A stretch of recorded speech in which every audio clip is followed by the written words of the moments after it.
Everybody can hear me? We're loud enough? Okay. Unfortunately. Thank you, everybody, for coming. There we go. I think I can hear it now. Thank you for everybody for coming to the Town Council meeting for Town of Wethersfield. Today is Monday, May 2nd.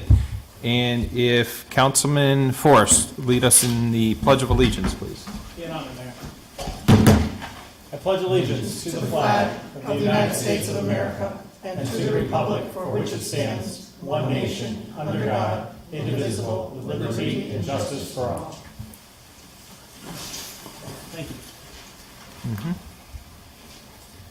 Sue, are you ready? It's a smaller crowd, so you won't All set. hear from too many people.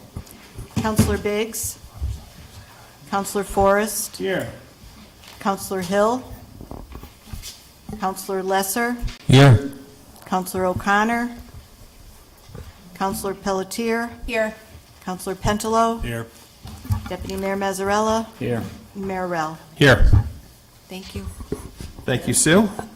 And we do have we have a couple folks here from Bike Walk Wethersfield, so I wanted to, I can actually bring you guys right up to the front. I've seen some of your work over these last couple days.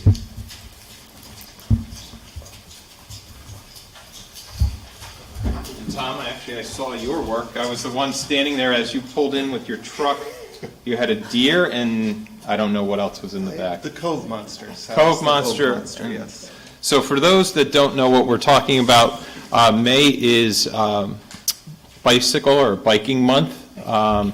And we've done this for a number of years, but this is our second year of doing bikes on Main, kind of like Scarecrows on Main, Holidays on Main, Porch Fest, I think they do as well, but that's not, that's going up and down the businesses. But we do appreciate all the work that you guys put in. Kevin, I know seeing you trolley around with your bike and parts and putting bikes on intersections throughout town to remind folks that not only is it Bikes on Main, but it's also the whole month of May that we should recognize, biking as not only an outdoor activity, but it is a way to reduce our carbon footprint and remind residents and most importantly drivers that they do share the road with not only pedestrians but bicyclists and runners as well. So on behalf of the town, it's my honor to read this proclamation to you today in honor of Bike and Walk Month of May 2022. Whereas bicycling and walking are an important part of the lives of most Americans, and millions of Americans engage in bicycling and walking as an environmentally sound form of transportation, an excellent form of fitness, and provides quality family recreation. The education of cyclists and motorists as the proper and safe operation of bicycles are important to ensure the safety and comfort of all users. And whereas the town of Wethersfield recognizes the health, social, and economic benefits of bicycle and pedestrian-friendly community.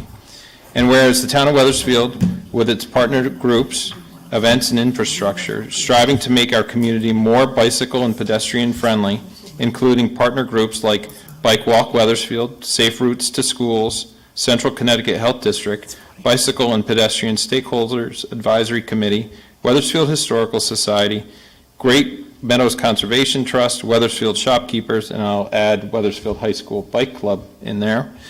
And whereas including events such as Bicycles on Main, Bike and Walk to School Day, Bike to Work Day, Wethersfield High School Bicycle Club, so they did have you in there. Bike Fest, which is you as well, if I'm not mistaken, and the Central Connecticut Health District, Walk This May, four-town walking competition, and whereas including the maintenance, improvement, and addition of infrastructure, such as sidewalks, crosswalks, signage, trails, bike racks, bike repair station, park benches, and the Heritage Way State Greenway designation. Now therefore, on behalf of the town of Wethersfield, I, Michael Rell, Mayor of the town of Wethersfield, do hereby deem the month of May 2022 as Bike and Walk Month in the town of Wethersfield. And we encourage everyone to take advantage of that. So, thank you. Great job. We'll see you. Like I said, I saw everybody's stuff going out yesterday morning. We had a nice little stroll down Main Street. So, on behalf of the town, have that. If you guys want to say some remarks about not only the designations that we've done recently, but the improvements to the roads, as well as the work that you guys are doing for bike walk safety, we appreciate it. Thank you. Thank you, Mayor, and thank you to the council for the recognition for Biking and Walking Month, actually.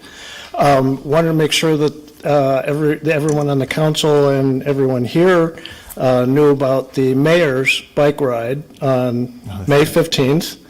And everyone's invited to ride with the mayor from Hanmer School around Old Weathersfield. If I didn't say it's on the 15th, that's a Sunday at 10 a.m. Meet at Hanmer School, and that's part of Bicycles on Main. And I'm not sure that the proclamation mentioned the Old Weathersfield shopkeepers. They've been tremendously supportive as well. So that's one of our mantras, is that bicycling and walking are good for economic development. So we appreciate the reciprocation that they appreciate some of the efforts that we've made as well. And thanks to the council for their support throughout the year. Thank you. Echo everything that Kevin said, and just to say, the bicycles are just one way that we celebrate each other, and it's one of those things that reminds us to just be nice to each other and appreciate our great community, like the Scarecrows did, and hopefully like the bikes will do. They'll bring a smile to people's faces. They don't cost a lot of money to put out there, but it's a heck of a lot of work that a lot of people put into it. But it's all just to make each other experience some joy. So that's part of our community, and that's great. Just wanted to mention, Kevin didn't mention that he's going to be, and we are going to be having some bike safety classes, and I think the two days are next weekend, I think, right? But on our Facebook page, you can find that. We're all three of us are league cycle instructors, and when I was in South Windsor, helped them put a bike education program into the school system. It's in their 4th grade curriculum. We hope to do that someday here. The pandemic kind of knocked us off, but we did get all the phys ed teachers trained in bike safety instruction, so someday that's on there. I just want to do a brief plug for slowing down on Old Main Street. As you slow down and enjoy the bikes and you're driving there, and encourage other people to slow the speeds down there. There's so many more people walking there and crossing the streets. The crosswalk, that demonstration crosswalk, is having a great impact, but there are people crossing, and there's still people coming down there 45 miles an hour in trucks. So everything we can do to slow things down there, I think, multiplies the enjoyment that you have for the bikes and the shops and everything else that we do down there. And thank you. Thank you, guys. Yes, I'm looking forward to that ride. First time in a couple of years. So that's not true. I take my kids bike riding all the time. Okay, moving on. I do see Chief Medina is here. So I think you've got a presentation for us tonight, Chief, on enforcement and speeding. To Rob's point, we are seeing an increase in speeding, lack of a better term, lackadaisical stops at red lights, stop signs, nobody stopping right on reds around here. So hopefully the police will start to tackle some of that for us. That was definitely the perfect segue into this.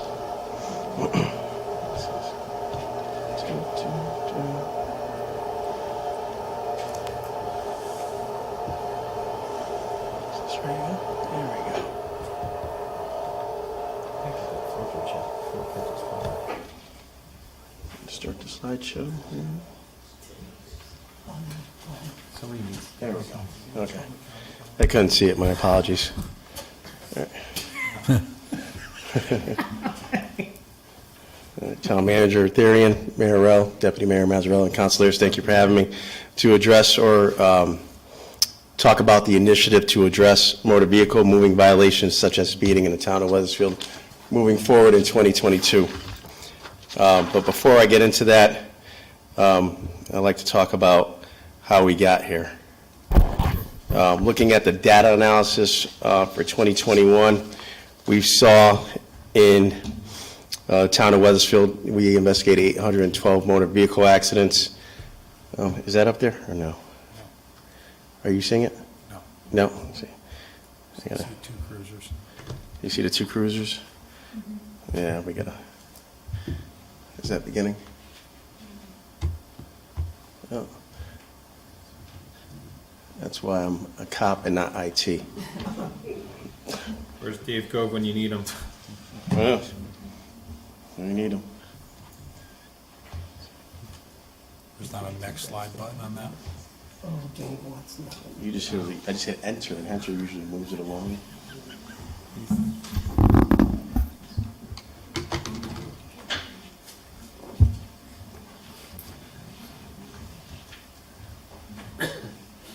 Do you sing at all while you're waiting? If I sing, I think I'll clear the whole room. That could be good. Some of you might not think that's a bad idea. When do you start?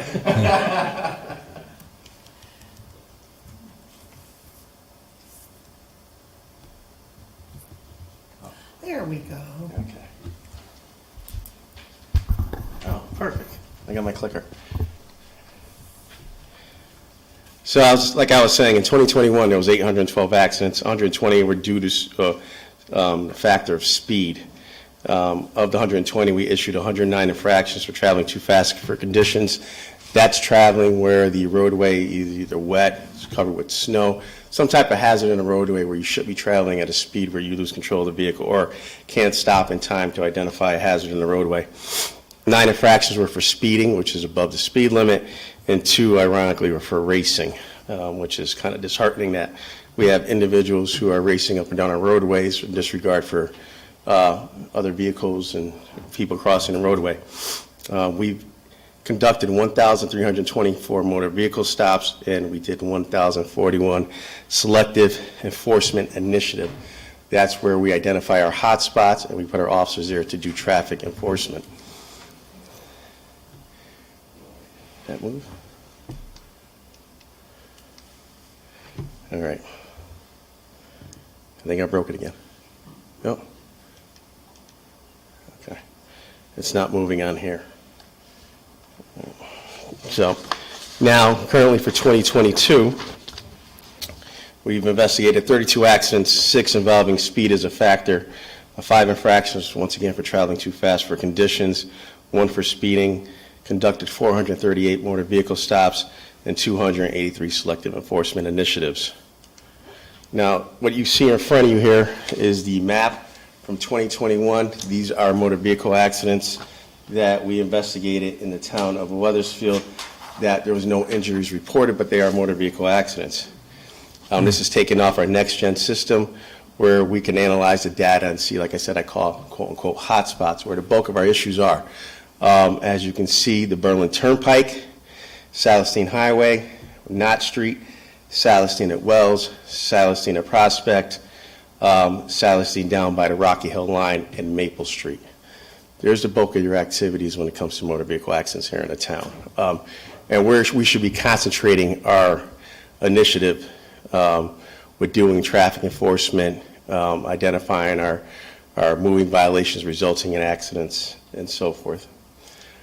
Again, this is 2021. Now, these are accidents that involve injuries in the town of Weathersfield.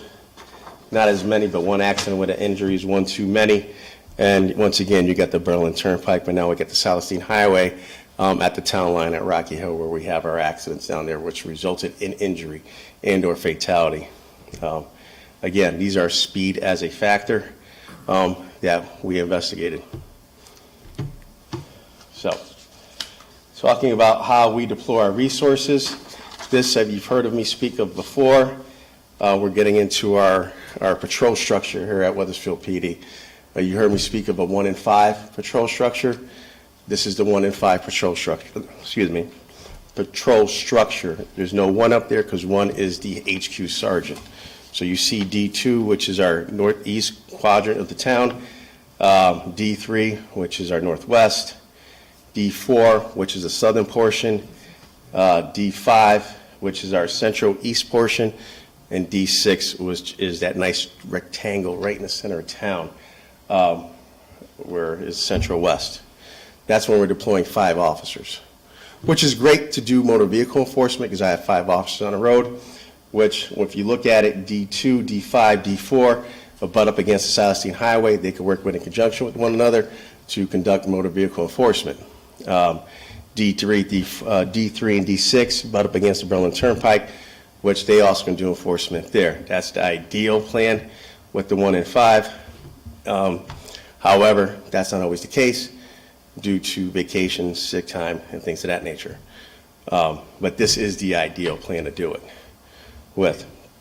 So, just say, for instance, here we have an officer who makes an arrest for a domestic violence or a DWI, something of that nature.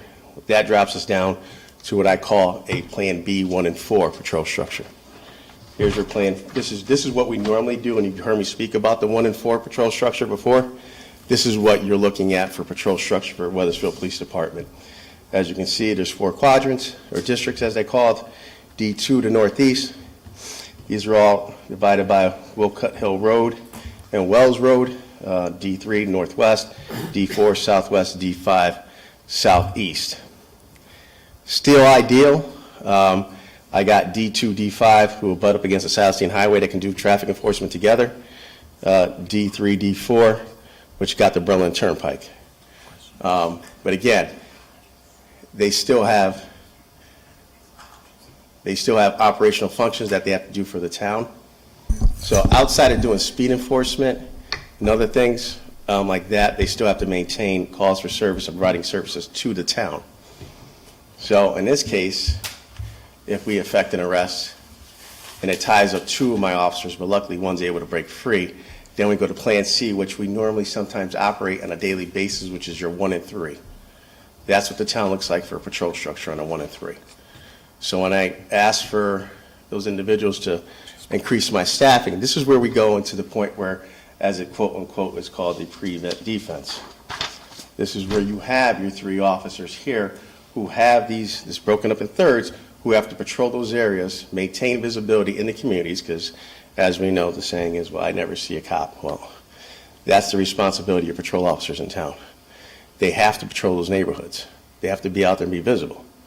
But they also have to do things such as speed enforcement, conduct their investigate their motor vehicle accidents, and things of that nature.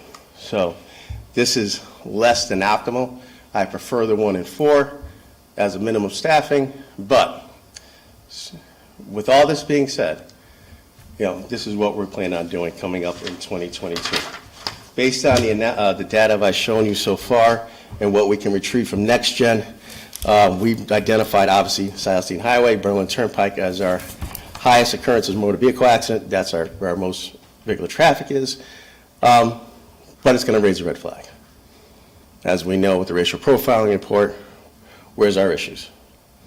Berlin Turnpike, Silas Deane Highway. We understand that. But I think we need to be more engaged or more understanding of the data when it comes to us putting out the equipment to identify our issues, to detract from that, because when you have an independent, a machine that can identify race, sex, gender driving down the road, that captures speed, time of day, day of the week, then I have an easier argument to combat while we're deploying our resources in these areas. But that needs to be done over the course of this year. And that's done through selective enforcement. So at the bottom there, where did I go to? One too many.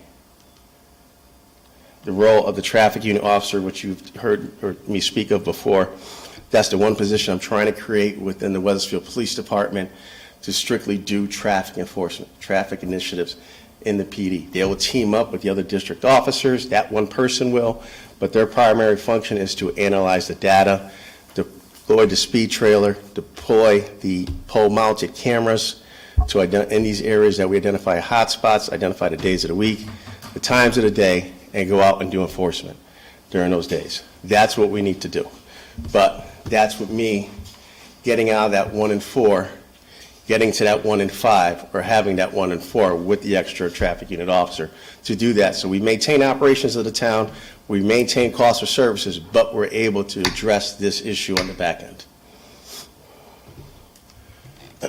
And I think I just touched on that, the role.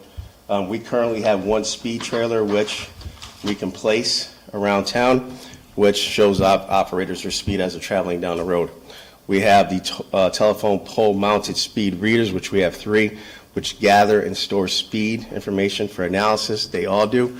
We'll take that, leave it out there for 7 days, bring it in, analyze the data, and once again, the days of the week, time of the day, where do I need to allocate my resources? Where do I want that one traffic unit officer to work outside of the regular shifts? He's not going to be in a, the day shift, B squad, C squad.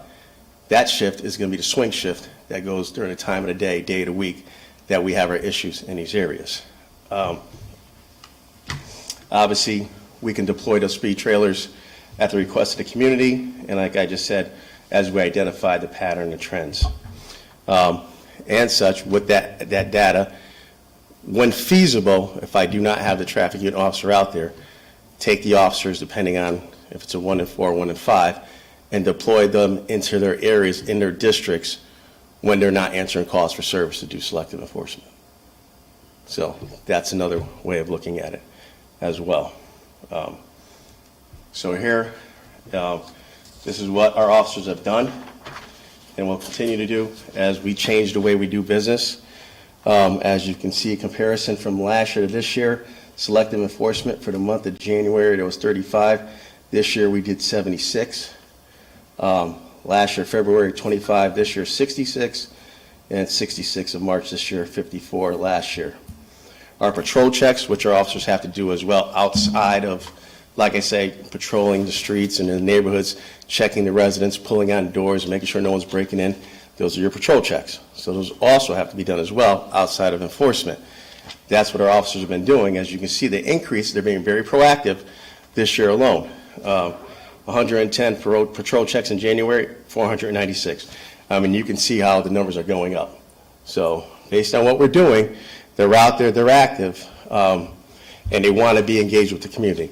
But the one thing that I said I would do when I first got here, which we're starting to do, is our community policing initiative, where officers get out, walk and talk, get involved with the community. That's what we're doing. These calls for service are being documented.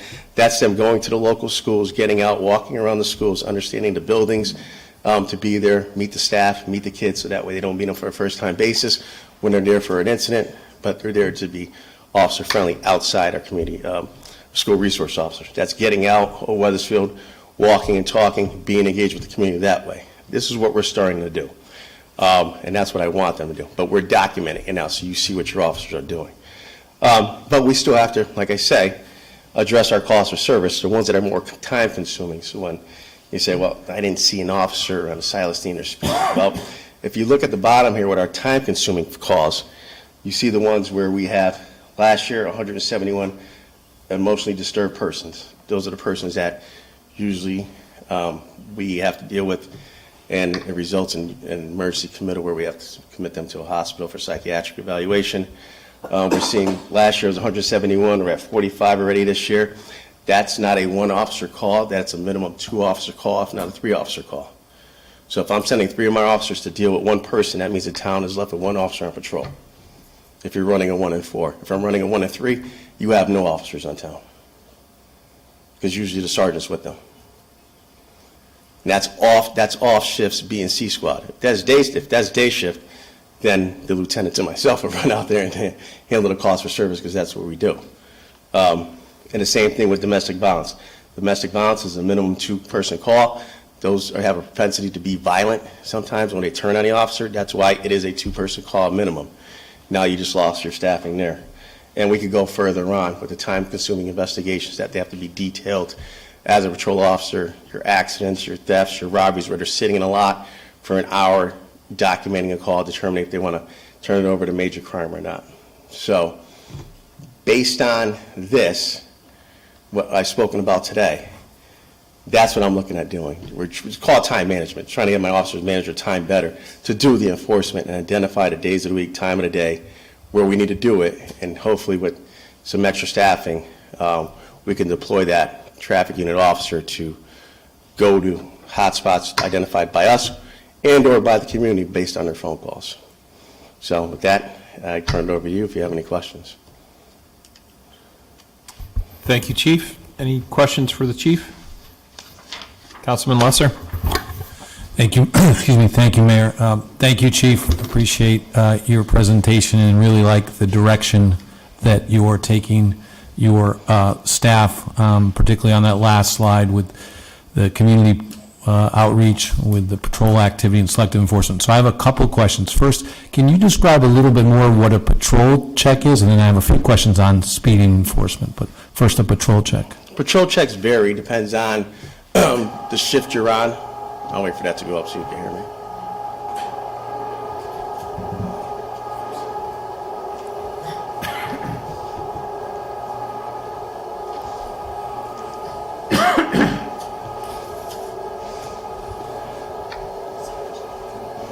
No, that works. Our patrol checks, depending on the time of the day, each shift is different.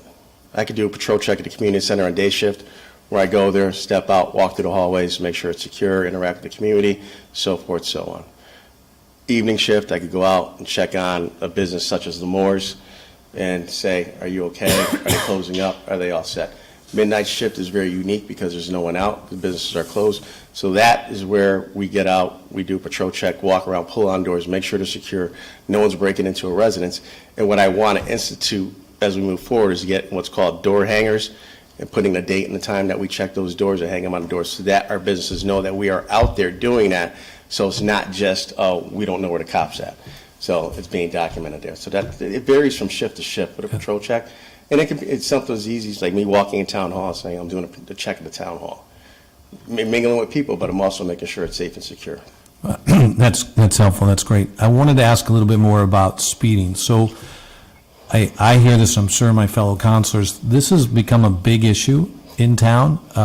Wherever you are in town, people are talking about speeding. I know recently in my neighborhood, which tends to be a quiet neighborhood, one of the neighbors called the PD and asked for some help because of speeding. So I have to be more careful in terms of like not rolling through a stop sign. But the good news is someone came for about a week and just kind of, the cruiser sat at different times during the day.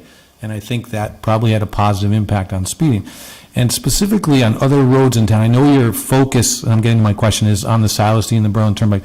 But like I hear a lot of complaints on like Walcott Hill, Ridge Road, well-traveled roads. And we heard tonight about Old Weathersfield, Main Street.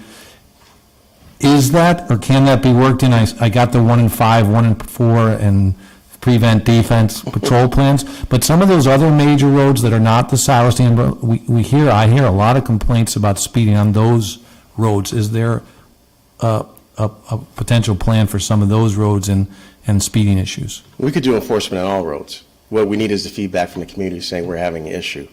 And like with you, there's an issue with speeding on your road. I get either Bonnie gets the emails or the phone calls from the community, and she'll send me the email, and I guarantee you that next week they're out there.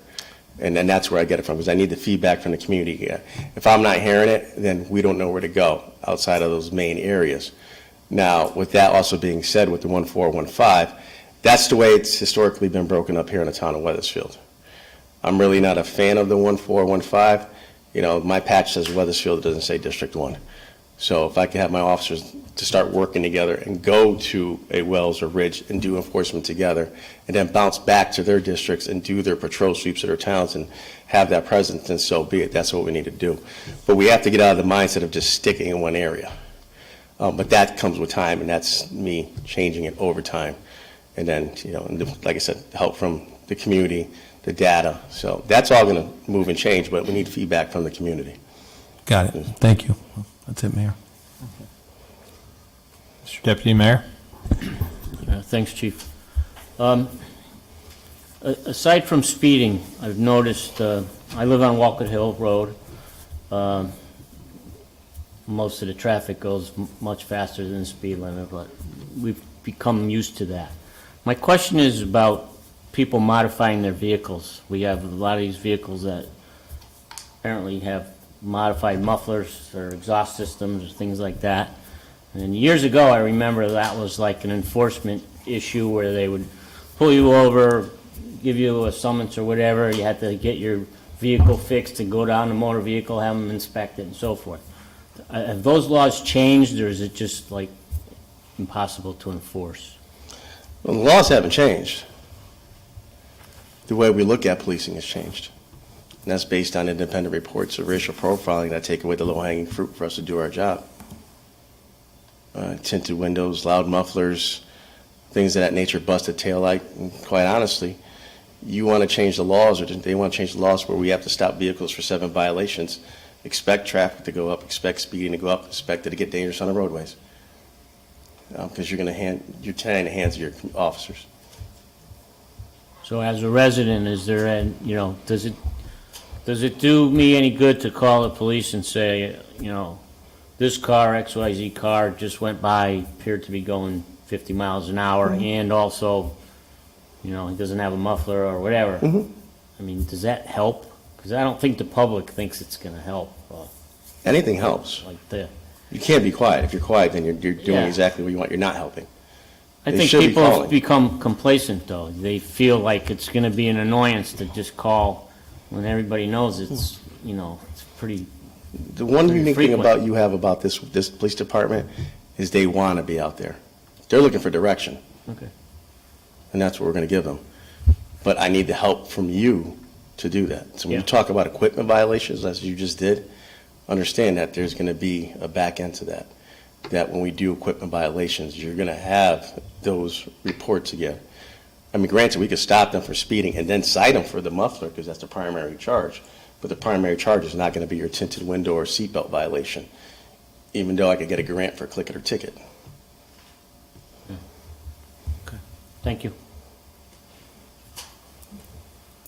Councilman Forrest? Thanks, Mayor.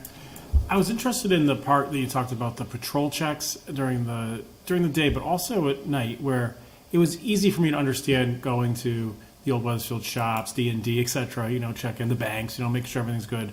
And then if they weren't there, you're going to leave a note or a sticker of some kind reinforcing the visit and the community outreach.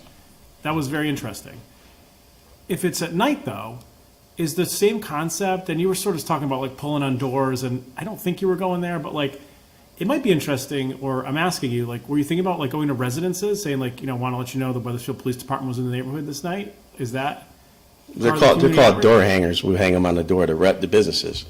Yeah. As we're driving up and down the neighborhoods, I mean, I could probably And leave I'm them in not the suggesting mailbox, that. but that'll be a I'm lot of asking- money that the I'm town's going asking. to pay for, compared to, us, when they're called 59s, which are patrol checks of the area, that if the town calls, hey, when's the last time was an officer in my neighborhood? We can go back in the next gen system, said, when's the last time you did a patrol check of Wolcott Road in this area from these numbers?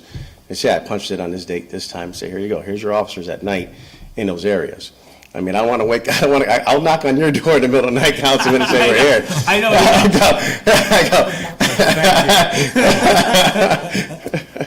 No, I didn't know if there was a way to, it not just be the businesses, but also the neighborhoods. Because, the discussion is well, the cop car that hasn't driven down my street recently, right? But if there was, and there might not be a reason to see, that one time at 9 o'clock at night, if you weren't looking out the window, then you wouldn't see it. But if there was a way to, not necessarily on your call sheet and the computer bank that you have back at the station, but to get out that, we were in these areas at that time, almost like doing the patrol checks for the community, not just the business community, but the residential community. I don't know what the answer is there, but it's an interesting concept when you were bringing it up. Well, C-Squad starts at 10:30 at night.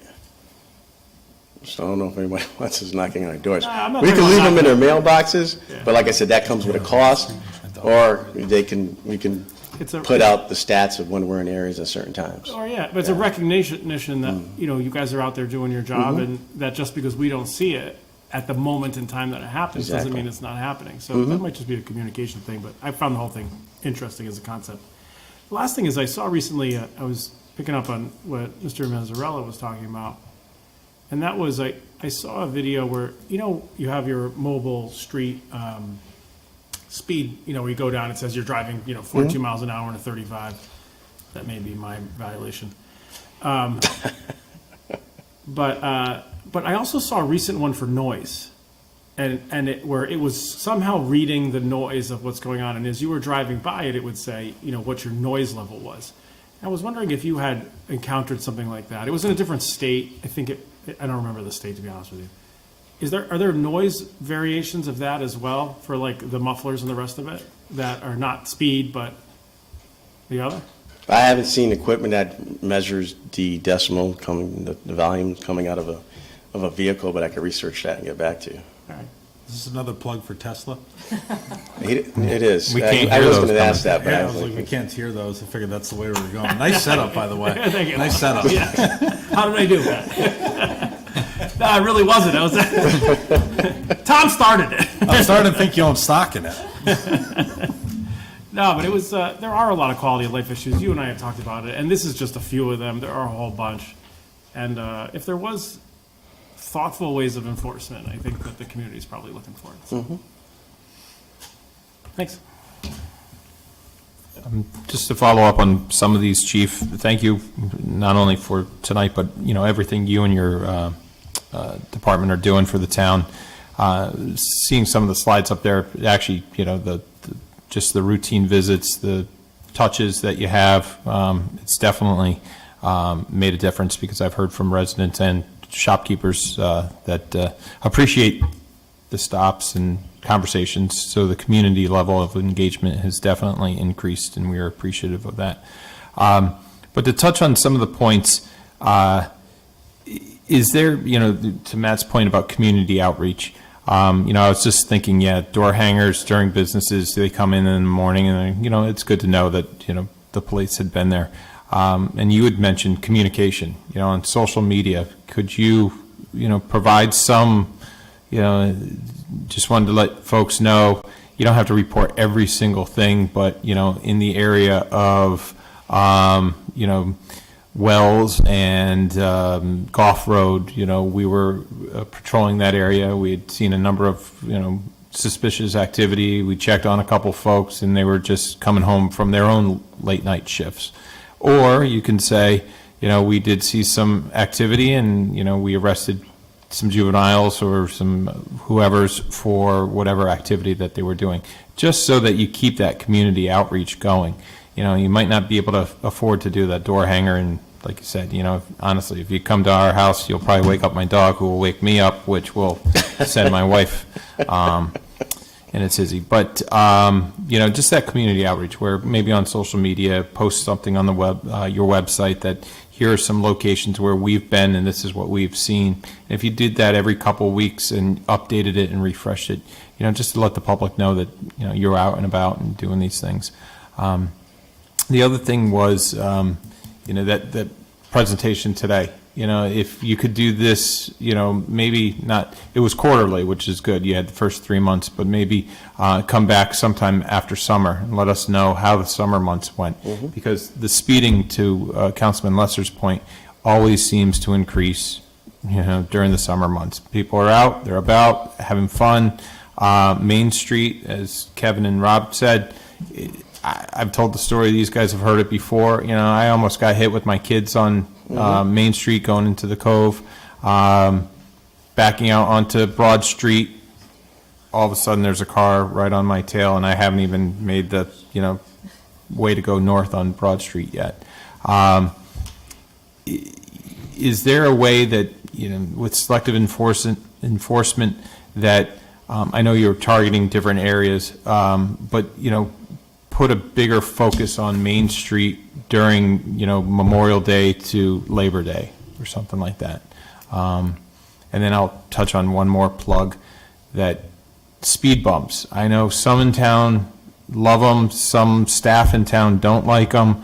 And if you did one in one location, you're going to have to do them in every single one. But is there a way on Main Street from State Street down to the Cove to put 2 or 3 of those speed bumps down there, so that as that road gets narrow and more people go down for whatever type of recreation, that we can at least slow the vehicles down on there? And they don't have to be permanent speed bumps.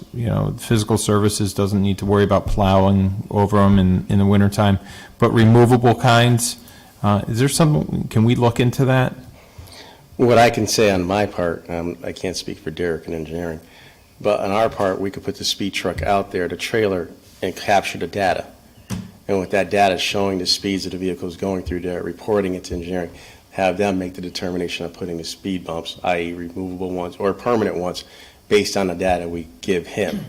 And that would be the role of that traffic unit officer, to deploy in those areas and collect that data and help the town do the research on where you want to deploy those types of initiatives. Okay, yeah, I mean, that sounds reasonable and to the point where you station the trailer, collect the data, maybe if it shows a certain amount of speeders, then you put it black and white down there for a little while, control it, and if it really shows that this is a problem, we can take the engineering approach to it.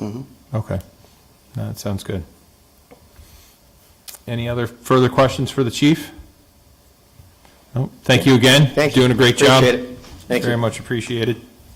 Oh, and are we getting a bicycle cop on that bike ride? And more importantly, are you riding bike with us? Yes and no. So you have your own personal escort for the ride. You have my one and only bike officer. I've come to find out that we have. Oh, really? So what I am looking to do is put officers in a bike class to get more officers riding bikes, so we can put them down in Old Weathersfield during the warmer months. So I just found that out this week based on that request. So we're working with Vinny Marfella from HPD, certified instructor, to put our officers through a bike school. We have 3 bikes. I can see what I can purchase for other bikes going from there and start doing that as well. So that's another initiative. And as for the social media portion, that's going to be the role of my PIO team that I create, putting out those other things as well. So those Great. are in the works. Awesome. Thank you. Moving right along, we have public comment. This is the first of 2 5-minute public comments.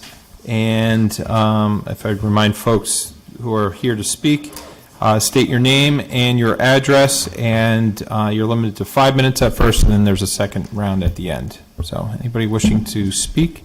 Yes, ma'am. Yes, you do. Yep.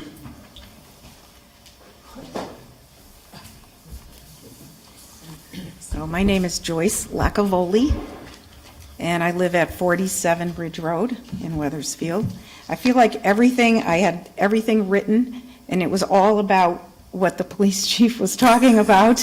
So I have to scratch almost everything. But I did move to my condo, Ridge Condos, right near the Hartford line in 2007. Never at that time did I have a concern or a thought about speeding vehicles, front or back. 2 to 3 summers ago, it started, it seemed, large groups of motorcycles, even small groups or single motorcycles, speeding by, cars as well. And it goes both ways. Maybe earlier in the day, Hartford to Weathersfield and Weathersfield back into Hartford. Weekends are the worst. Saturday and Sunday, early afternoon until after 8 p.m. Yesterday, I was out, but I got home about 4 p.m., and between 4 and 8, I counted at least 12 instances of loud, speeding motorcycles.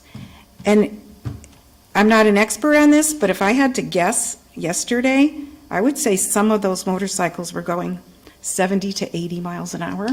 It was really outrageous. I had talked to the police a few years ago, 1 or 2 years ago, and I know that the officer taking the call would listen and be sympathetic, but couldn't really do anything by themselves.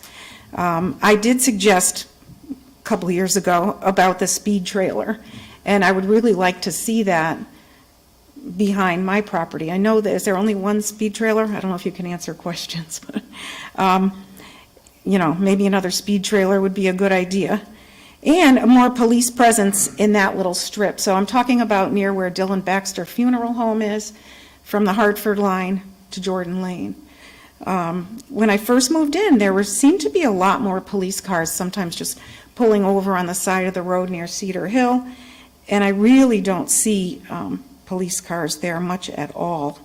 So one of my suggestions was, and I don't know if the police department does this, but park an empty cruiser over on the side of the road. Sometimes empty, sometimes not. And then the speed trailer. I guess that's all. So yes, community members can express their concerns and say, can you come and check this place out? So this is what I'm expressing. Thank you, Mrs. Lackley. And yes, to the Deputy Mayor's point to the Chief, And the chief's response, if you don't tell the chief or the police what's going on, then, they don't know. But I did see the chief nodding, and looks like,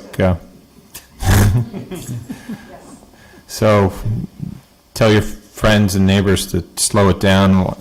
There could be something that's going on in the next couple weeks, but for the public from out of town that use the Berlin Turnpike and come off of that, or use the Ridge Road coming from Hartford, coming on down, it's definitely, we got to control it. I've heard too much about that stretch, and actually I was there with a HEPA, which is further down, but there's a lack of stoplights for a while between the plaza, and then you get to the light, right, and they just pick up speed going both directions. So I definitely know it.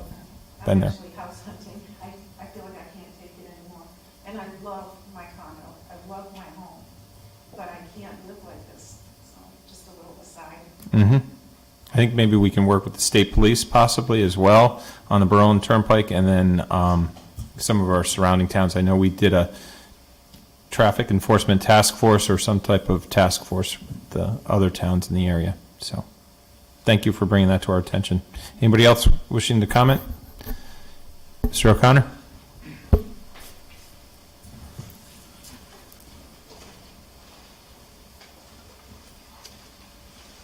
Thank you. Rob O'Connor, 180 Main Street. I just wanted to throw into the conversation something that was mentioned before. The chief mentioned Derek, and I want to just mention engineering, because my experience as a bike advocate, a cyclist myself, a pedestrian, is that until you our roads are engineered by Department of Transportation that want to move cars as quick as they can move them. Then Ridge Road is a class. I commute to my office in Hartford on Ridge Road. It's a wide speedway. It has no the feel that it gives a driver is florid. No cars parked on the sides. It's an enormously wide road, and the way you slow down is not to tax the police officers, who really, in some ways, have much better things to do. I mean, I know the chief agrees. Speed enforcement, so many other things could be done, quality of life with the police, if they weren't having to do speed enforcement, if the road controlled the speed and the engineer controlled the speed, and there were crosswalks, and if you went down Ridge with multiple crosswalks and not speed bumps, and I don't think it's even striped for lanes in some spots. There are no there are no side stripes on any of those. Things like on Hartford Ave, when we striped the bike lanes, it did a lot. I mean, it's paint, but it slows the cars down. It does. I mean, and parked cars on the sides of those roads also slow the cars down. Like the crosswalk on Main Street, you have cruisers parked in that fire department parking lot, because I have them in my front yard basically. Until you put the crosswalk there, that's the only thing, and the cars have to be like, how do I get through this little spot in the crosswalk and slow down? And until you do that, you could have 50 officers there. They're not going to be able to get every speeder on Main Street, because there are tons of them. Like the mayor said, every night the muffler guys, the same guys, they live in the neighborhood too. They're not coming from all over the place. They're in our neighborhood. I mean, I know where some of them live, because I'm like, I'm going to track that guy. Because it's an annoying, deterrent to the quality of life and that thing. But the speeding is really, and as cyclists, all the statistics, the survival rate, when it goes from 20 miles an hour to 30, it starts going down. 35, 40 miles an hour, you're dead. But the only thing that slows it down is physical engineering. Because you can ask anybody, and all of us are probably in the same club. The sign on Main Street says 30 miles an hour. It's like 5 feet in front of a crosswalk. It says 30, and that's my first thing would be put a speed limit lower, and that's still probably not going to do it for people. They're still going to speed, and it's like until you drive down Main Street with the thought like, there are people here. I have to slow down. There's a bump. There's a bump out. I mean, there's a crosswalk. That's when you start slowing stuff down. So I think Derek should be really, and the engineering department should be looking at all these, and the Silas, Deane, like, that's the state. They've got to look at that to kind of slow things down there too. But shout out for engineering from a psychology major, so thank you. Thank you. Mr. Young?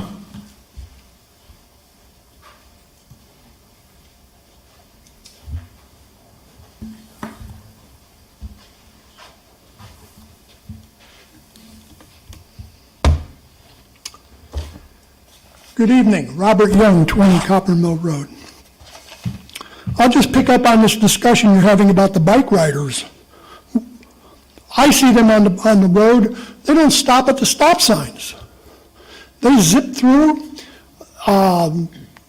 They barely slow down. And someday you're going to have a good accident. And when it happens, it'll be the car guy who's at blame. Not the bicycle rider. I don't know who gives these bicycle riders their license to drive, but in my opinion, they haven't done a good job at all, okay? I'd like to talk a little bit about the budget. I know you're still in that phase. And I guess the first question is, and it's a budget question, have you yet, Mayor, got the Weathersfield Art League on contract for the Little Red Schoolhouse and put that money into the budget? And have you also changed over the utility bills to them and their telephone bill and whatever else that the town is paying for? I think I mentioned this once or twice already. No answer. Maybe what I'll have to do is, hate to do it, but another FOI asking for that information. What is it costing us? Instead of me doing that, maybe you can do that and report back to the town. Because I really believe that a private organization like that should be handling their business on their own. They should not be taking public handout, which is what they've been doing since the 1960s, however that happened. Next. On the budget, I asked at the last meeting, at the budget hearing, what the effect was for this money that Uncle Joe is giving you to buy and pay for certain items in your budget. And I did ask, by the next meeting, maybe you could pony up that information. And I would hope during this meeting I would hear from you or Bonnie. But also I did my own. It appears that the state of Connecticut is going to give you an exemption, going to give you motor vehicle tax money of $2,622,000 and some change. It looks like the BOE wants to, out of their rescue plan, they want $2,573,000 and some change. And then it looks like the town of Weathersfield is looking to do something called purchase some vehicles and some capital improvements in the tune of $1,296,000 and some change. This comes up to $6,649,678 in total that you're getting from Uncle Joe, one way or another, to reduce your tax bill to us. And my question is, what would do, and I know you reported you're going to have what, 3.67% increase in the mill rate. What will the mill rate now be with these items included? Because obviously you're not including them, or are you? I mean, are they on the book or are they off the book? And we should know what that real effect is, because if our mill rate is in the 4% range, and I know they call it mill rates, we're at 42 mills, and then add another 2.67 mills, or whatever that number is, we come up to a hefty number of 44.64. That's my analysis. No? Well, if you increased it by 2.6, and you had 41.98, it comes up to 44.64, my analysis. You tell me what the real number is, since you have... I just don't know where you're coming up with 41.98. Well, that's what it says in the budget book. The mill rate per the manager was 41.98 mills. Oh, the proposed rate. Proposed, yes, proposed. But when you add on the 2.2, you're up to 44.6 mill rate. And that's a pretty hefty, what was it, 40 mills last time? 40 mills point something? You mean to tell me you're going up 4 mills in your spending? Because really, that's what it is. It's your spending. I don't care where you get the cash from. If you get the cash, 98% of the cash comes from the taxpayers in the state. If you're getting 2% from Uncle Joe, you've got to put that into your mix, because to show that that's the true increase or what your true number is. Obviously, and if you don't do it, we'll talk some more about that, okay? But I really believe that the tax rate is up into it's either 4%, when you start adding all those mills up, you're up there. Okay, You're Mr. up Young, there. you're at... So also, I notice we're having an increase in our attorney fees. I've noticed, from my own experience, the responses that we get as a citizen from the town of Weathersfield, it leads to more lawsuits. Mr. Young, you're over your 5 minutes, so if you could... It's up? 6 minutes, 12 seconds. Oh, man.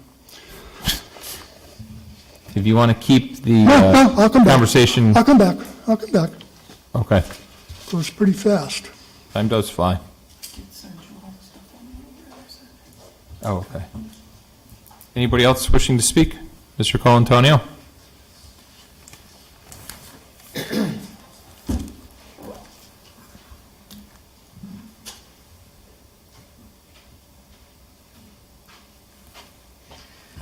Good evening, Gus Colantonio, 16 Morrison Avenue. I wasn't going to talk tonight, but I saw the new chief of police, so probably I would like to inform him where I live. Again, 16 Morrison Avenue. And I've been complaining for the past 10, 15 years. Nothing is done. So whenever you're going to get the information in different places, what is the town going to do? Probably nothing. So probably it's going to be a waste of time. But anyway, since you're new, we're here, I'm going to mention a few things that I mentioned before. Here and there, just piece of information. Morrison Avenue in 1955 did not connect to Silas Deane. That means we did not have any thorough traffic. I said that before, and I'm going to say it again. This is not the last time. Since the last construction, or they removed and reconstructed the sidewalk and whatnot, they really did an abortion to the street. Nothing lines up. It's bad. So I'm going to invite you probably, on a good day when it's sunny. I'll make a cup of coffee and I can discuss it with you, all the little problems, because when you see it, it's probably you will not be able to believe it too. A few years ago, they did take traffic counts and the speed, which I didn't really like it the way they did it anyway. As soon as you turn on Morrison Avenue from Walker Hill, and you see this big sign that it's really counting the speed, what are you going to do? You're going to step on the gas or you're going to apply the brakes? So the reading, which was the 85th percentile, was about 32 miles per hour. The posted speed is 25. So when you go from 25 to 32, 33, percentage-wise, it's a lot. What has it done? Nothing. The sidewalk used to be adjacent to the road, which was bad, but anyway, so they tried to fix that. But in the most dangerous spot, which is between Orchard and Tifton, the sidewalk is adjacent to the road. The road in that particular case now, in the area, it's the narrowest part on Morrison Avenue. Again, the sidewalk is adjacent to the road, and whenever they constructed, they didn't even meet requirements. Because when you put the sidewalk next to the road, theoretically you should have a granite or concrete curbing, not a mountable curbing.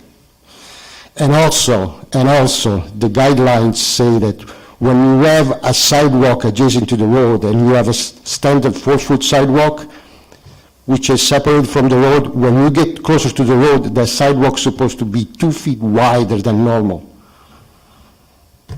But anyway, I could speak right here, it's all day long, and I've been complaining for the longest time, but I would appreciate it someday if, again, 16 months and I will come by, we have a cup of coffee and probably some pizzelle, and, and we enjoy it, and we get to meet each other, all right? Thank you for your time, guys. Thank you, Mr. Colantonio. Anybody else wishing to speak? Seeing none, we'll move on to the council reports. Anybody with any council reports? Councilwoman Pelletier. I just wanted to mention that the Weathersfield Youth Advisory Board is having a fundraiser at Puerto Vallarta next Monday, May 9th. So anytime between 3 and 10 p.m. If you go, dine in or take out, the restaurant will donate 20% of your bill to the Weathersfield Youth Advisory. So that would be a good thing to go and support the Youth Advisory. So Puerto Vallarta, Monday, May 9th, between 3 and 10 p.m. On the Berlin Turnpike in Newington. And I also just wanted to mention something related to the Shade Tree Commission and the Village Improvement Association. The Annual Arbor Day event was held over this past weekend, and Weathersfield's been named a Tree City USA for the 26th year in a row. It was down by the Cove Warehouse at Cove Park, and the Colonel Chester Fife and Drum Corps was there, and fourth graders from some of our elementary schools shared some poems and artwork about trees. So it was really nice, and I also wanted to point out that the town planted 15 new trees down along the gravel road all the way through, across on the other side of the warehouse. So there's a lot of new trees that were planted down there. I know people had been upset with the ash trees that had to be taken down because they were diseased. So 15 new trees went up this spring. So next time you're down there, check it out. There are a lot of different varieties, and they look great. So that's all I have. Thank you. Anybody else with any council reports, boards or commissions? Seeing none. Council comments. Councilman Lesser? Thank you, Mayor. I have three things. First, last Thursday, we had the career fair at Weathersfield High School for Weathersfield High School students. There were 63 organizations represented. Every student at Weathersfield High School was invited, and most of them got to go. The town had a booth, the mayor was there. Thank you, Mayor, and the town. It was great. My company had a booth, and it was really nice because it gives our students a kind of glimpse into the different types of careers that are out there and gives them potential, paths to pursuing those careers. Number two, as a community event, I wanted to make sure everybody knows, I think I've mentioned it before, but it's worth mentioning again, and that is Saturday, May 21st at Weathersfield High School. There will be a cabaret for Ukraine. All the proceeds from that event, which is being run by the Weathersfield High School students, will be benefiting Ukraine, and we will have Bear's Barbecue there beforehand, and their truck and the Weathersfield Creamery ice cream truck will be there as well. So that's Saturday, May 21st. And third and finally, on Friday, June 3rd, we'll have the 7th Annual Weathersfield Mayor's Charity Ball, where we raise money for those less fortunate in our community, particularly those who are food insecure, hungry, as well as for preschool scholarships. So we're looking forward to that event on Friday, June 3rd, and there's some tickets still available for people who want to go. And that's it, Mayor. Thank you. Thank you, Councilman. Any other council comments? Well, just to follow up on some of those, I did have a great time at the career fair. Thank you for putting that on with the guidance counselors up there. And I think I see Erica. I don't know if, no, were you weren't there. No, Rachel Mattioli was there. Parks and Rec was there. Police were there. Fire department was there. Brooke Barry from the library was there. It was well represented, and Claudia from HR was talking about possibilities of, some high school folks coming into Weathersfield, not only to intern, which we're still looking for, but there are some positions available. I don't think they could be an assessor straight out of high school, but, there are maintainers, there are lifeguards, there are other seasonal positions for them. So that was a great event. It was good to see so many kids involved and engaged. We've talked about Bikes on Main. Just to reiterate what Kevin had said, there will be a bike ride along from Hamner School down Garden Street around Broad and then back to the Keeney Center, where the official kickoff will be on May 15th. That starts at 10 o'clock. And, that's about it. You guys, everybody kind of touched on all the issues that I wanted to address. I'm sure the town manager has some comments that she wants to make. And just very quickly, COVID numbers, we're still in the red. They're higher than ever. They're 22 for 100,000. The entire area is in the red. So, again, you just got to be really, really careful. It's everywhere. So that's all I have, Mayor. Thank you. Okay. Thank you. Moving on, I believe we have a couple resignations. Oh, nope, I always forget Sue. Sorry, Sue. You're out of sight, out of mind down on that far corner. We are just starting to get ready for dog season, which begins next month. So June is the month to license your dogs. You could do it through the mail, and just have a current rabies and spay-neuter certificate if applicable. Great. Thank you. Now on to council action. I believe we did have some resignations. Yes, we have two resignations. I make a motion to accept the resignation of Amanda Drew, 340 Walcott Hill Road, from the Library Board of Directors, effective November 5th, 2021, for the term of 7/6/20 to 6/30/23, and for Michael Fallon from Zoning Board of Appeals at 18 Stowell Drive, effective April 6th, 2022, a term of 1/4/21 to 6/30/23. Second. Motion's been made and seconded. All those in favor signify by saying aye. Aye. Opposed, nay. Ayes have it. Motion carries. We do not have any approval of any ordinances or resolutions. We did have one unfinished business. This is the panhandling or unlawful soliciting of alms ordinance. It's been tabled since February 7th. I did talk to some folks from both your caucus and our caucus who are not here tonight that would like to comment and weigh in on the discussion, because literally 1/3 of our council is not here tonight. I suggest that we just keep this as a tabled item, and we will move forward with that at the next meeting when we have more folks here to have a dialogue.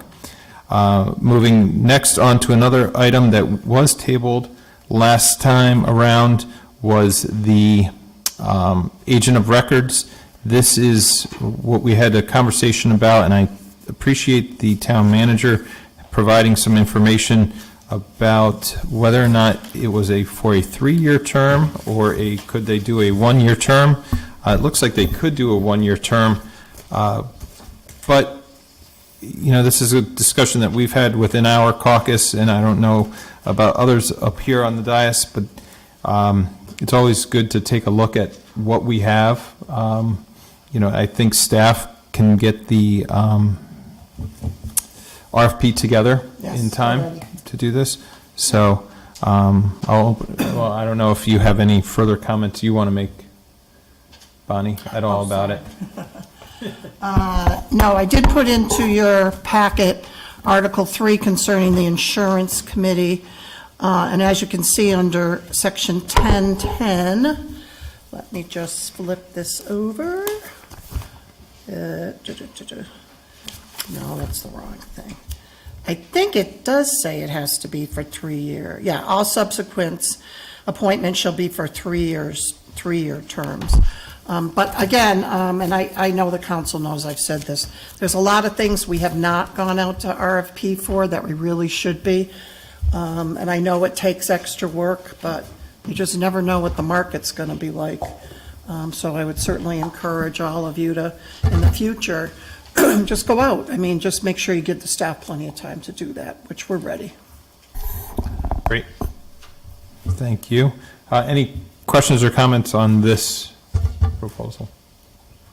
It's before us. It's on the table, so Yep. We'll have, taking it off. make a motion to take this off the table. So moved. Second? Second. All those in favor signify by saying aye. Aye. Okay, now, discussion.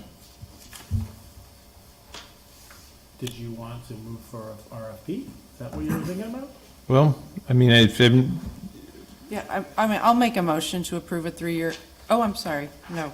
Yeah, we want to go, sorry, we want to go to RFP. That's why I was pausing. Yeah. No, I think that what Bonnie said, I mean, I tend to agree. And of course, you know, we've heard nothing but great things about, you know, Chris and Chris. And I know the insurance committee would like to see their contract renewed or extended, but it's been a long time, and I think it's just part of good governance to go out to RFP, and it just seems like the right thing to do, and, you know, I think it's, you know, maybe they will end up back, and I would be surprised if they didn't, but I think it's the right thing to do for the town to be good, you know, fiscal stewards and, you know, good best practice to do this. So I think we should just go out to RFP. And just to follow up, I see Matt Kazaka, and I think before we started our budget process, the Board of Ed had started their budget process, and Mike O'Neill, our finance director, mentioned to the Board of Ed, healthcare costs is if it's not the number one, it's the number 2 driving factor in the increase in the budget between salaries and healthcare.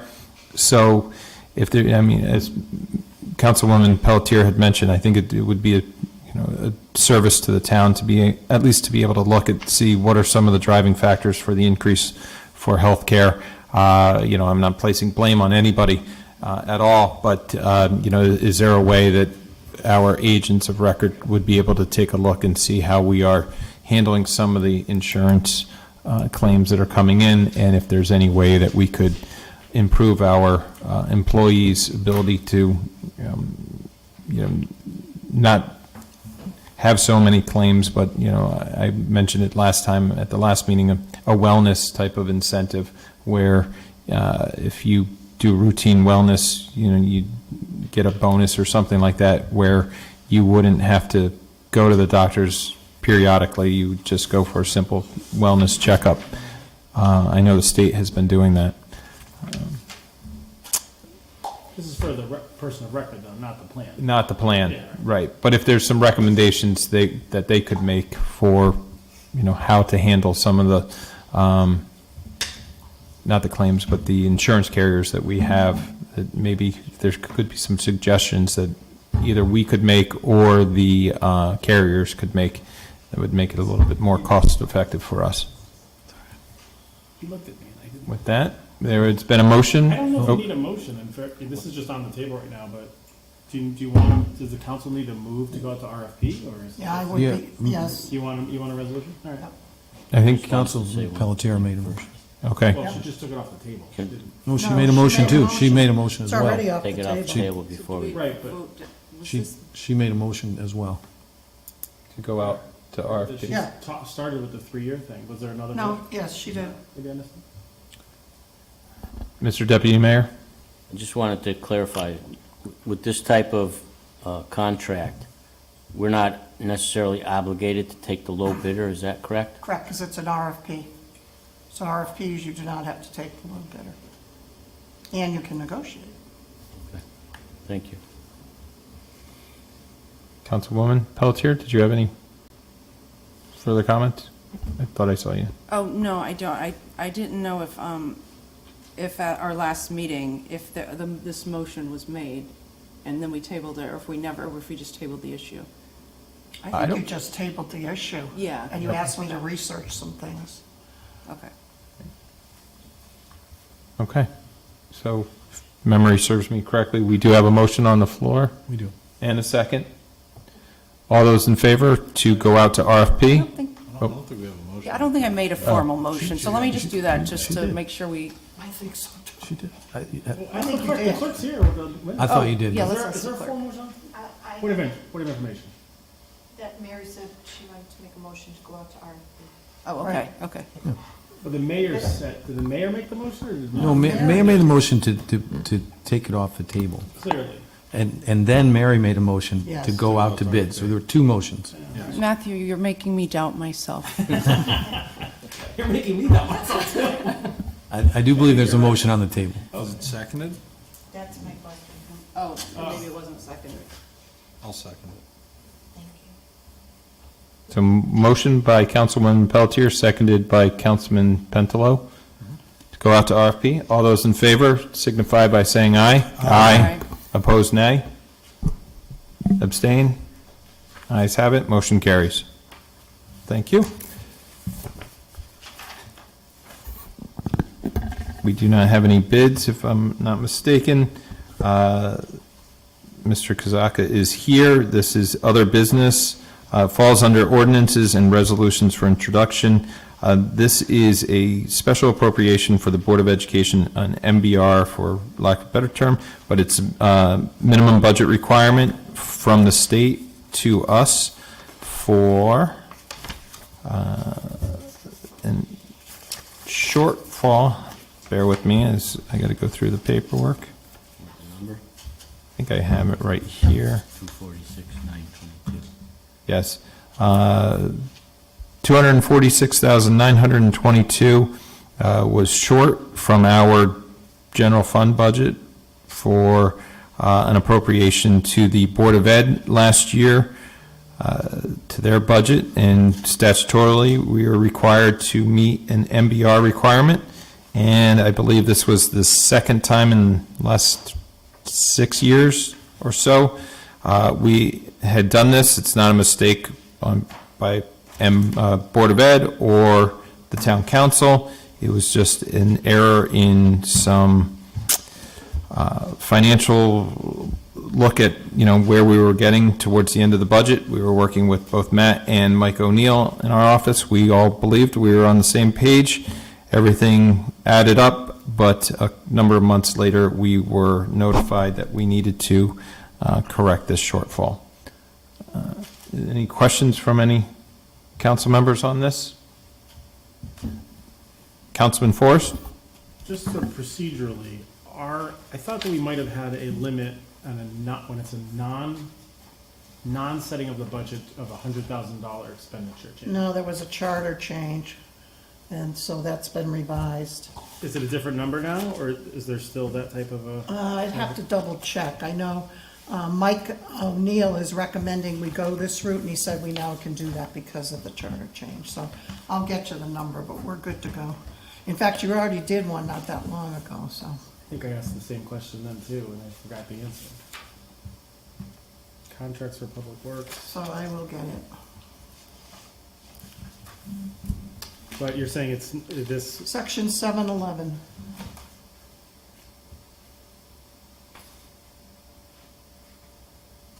I just don't have the charter with me. I'm looking at it right now. It's short.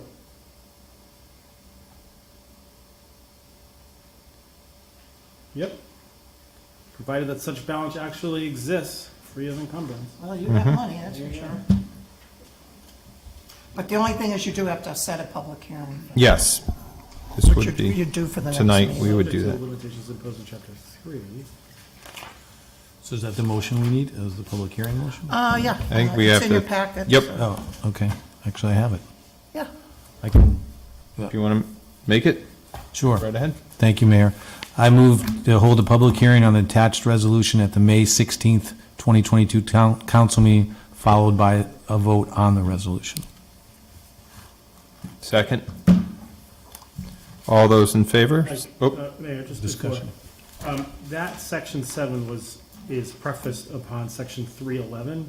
It does talk about special appropriations in excess of 0.3% of the general fund. So just, I know this is just going for a hearing. I've got no problem with it moving for hearing, of course. But if we could just make sure that that section is not violated or. No, not with 3%, but I'll double check. I'll have Michael give us something. Well, 0.3%. Or whether or not it's applicable as well, just so when we get to the public hearing, we'll know the answer and we can make a decision accordingly. Totally support it because we're just sending it to a public hearing. Okay, motion has been made and seconded. All those in favor signify by saying aye. Aye. Opposed, nay. Any abstentions? Ayes have it, motion carries.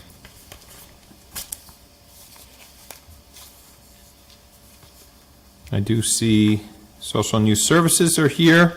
Our new business under 6A, this is the Dial-A-Ride grant. So, if you would, give us a little update on this.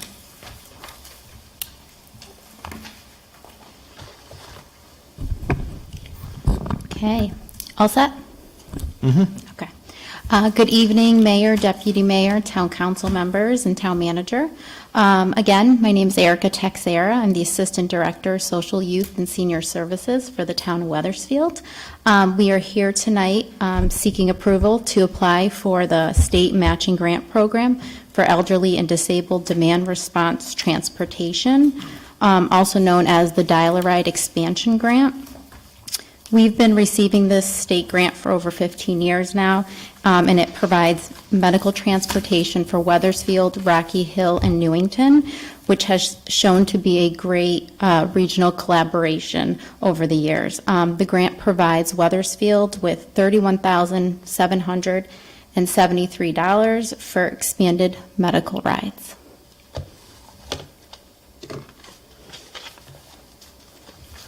That's it? Oh, that's it? Oh, yeah. I thought you were going to. No, I can take any questions that you guys have. Sure. Mr. Deputy Mayor? Can you just clarify for me what the difference between the expanded, it has something to do with the areas that you're going to transport people to, medical offices or whatever? Sure. The expanded service uses this DOT grant to offer medical trips to other towns outside of our contract that we have right now for just the basic service. So the regular Dial-A-Ride would only be within Wethersfield, is that? The basic covers Wethersfield and Hartford on certain days, and Rocky Hill and Newington on certain days. Okay, thank you. You're welcome. Councilwoman Pelletier? So you had mentioned during our budget hearings that Curtin said they're no longer going to be able to offer the service, or at least not for that price. What is that? Is there any news on that front, and where the service is going and the cost relating to, that issue? Sure. So we did get an official letter late last week from our contractor, Curtin Transportation, confirming that they won't be able to provide any services past August 15th. So we actually started late on Friday and today to start working on an RFP, and hopefully that'll go out this week. So is the cost, so this is a grant, so is this a matching grant, so we're putting in 31 and then the state's putting in 31, is that? So because the town already has a Dial-A-Ride program, which is the $120,000 line item that's in our budget, that is considered a match. So we're able to get the $31,773 for the expanded medical rides at no additional cost to the town. Okay. Thanks. You're welcome. Any other questions? And we do this every year, so. We've been doing it for over 15 years now, yeah. Okay. Make a motion? Mr. Deputy Mayor? Make a motion to authorize the town manager to apply for and accept the state matching grant program for elderly and disabled demand responsive transportation, the Dial-A-Ride expansion grant in the amount of $31,733 for Wethersfield and $89,436 total, and to sign a memorandum of understanding with the towns of Newington and Rocky Hill to provide a tri-town medical transportation service. Second. Thank you both. Motion has been made and seconded. All those in favor signify by saying aye. Aye. Opposed, nay. Any abstentions? Hearing none, motion carries. Thank you both. Thank you. Have a good evening. You too. I don't know if Marlene is here. I gave her the night off because Okay, I you're gonna be figured able I to- could do this You can one. do this one. This is the uncollectible taxes due to death or moving, or? Death, or that we just No cannot longer. collect them, right? They're just businesses that are not even operating any longer. So this list comes to you twice a year. This is the latest one we have. This certainly would assist with keeping the tax rules current so that we don't have to keep trying to go after something that's non-collectible. So in the past, councils have moved them on to the suspense list. So you have the latest list in front of you, and we're asking for a motion to approve those and move it on to the suspense. Any questions for Bonnie on this? Again, this is something we do every year.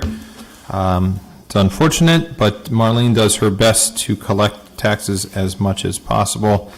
Does an outstanding job, but sometimes we just can't get them and get them off the tax. And they die. And damn, they die. And they don't leave their money to the town of Weathersfield. So,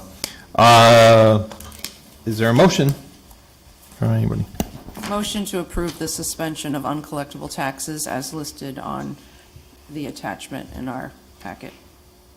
Second. Thank you, both. Motion's been made and seconded. All those in favor signify by saying aye. Aye. Opposed, nay. Ayes have it, motion carries.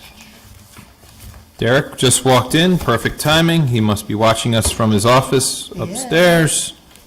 Bell Pond Dam. This is item number B6C. Okay, well, thank you, Mr. Mayor, members of council. I'm here tonight to talk about retaining a consultant for a Bell Pond restoration. Bell Pond is located just to the east of Millwoods Park. It's a 180-foot long dam at the lower end of the Gulf Brook watershed. It includes about 112-foot long by 21-foot high stone dam. Back in 2003, the town had a consultant prepare some preliminary design plans to do repairs at the time. The work didn't get constructed. I think state funding had been either ran out or put on hold.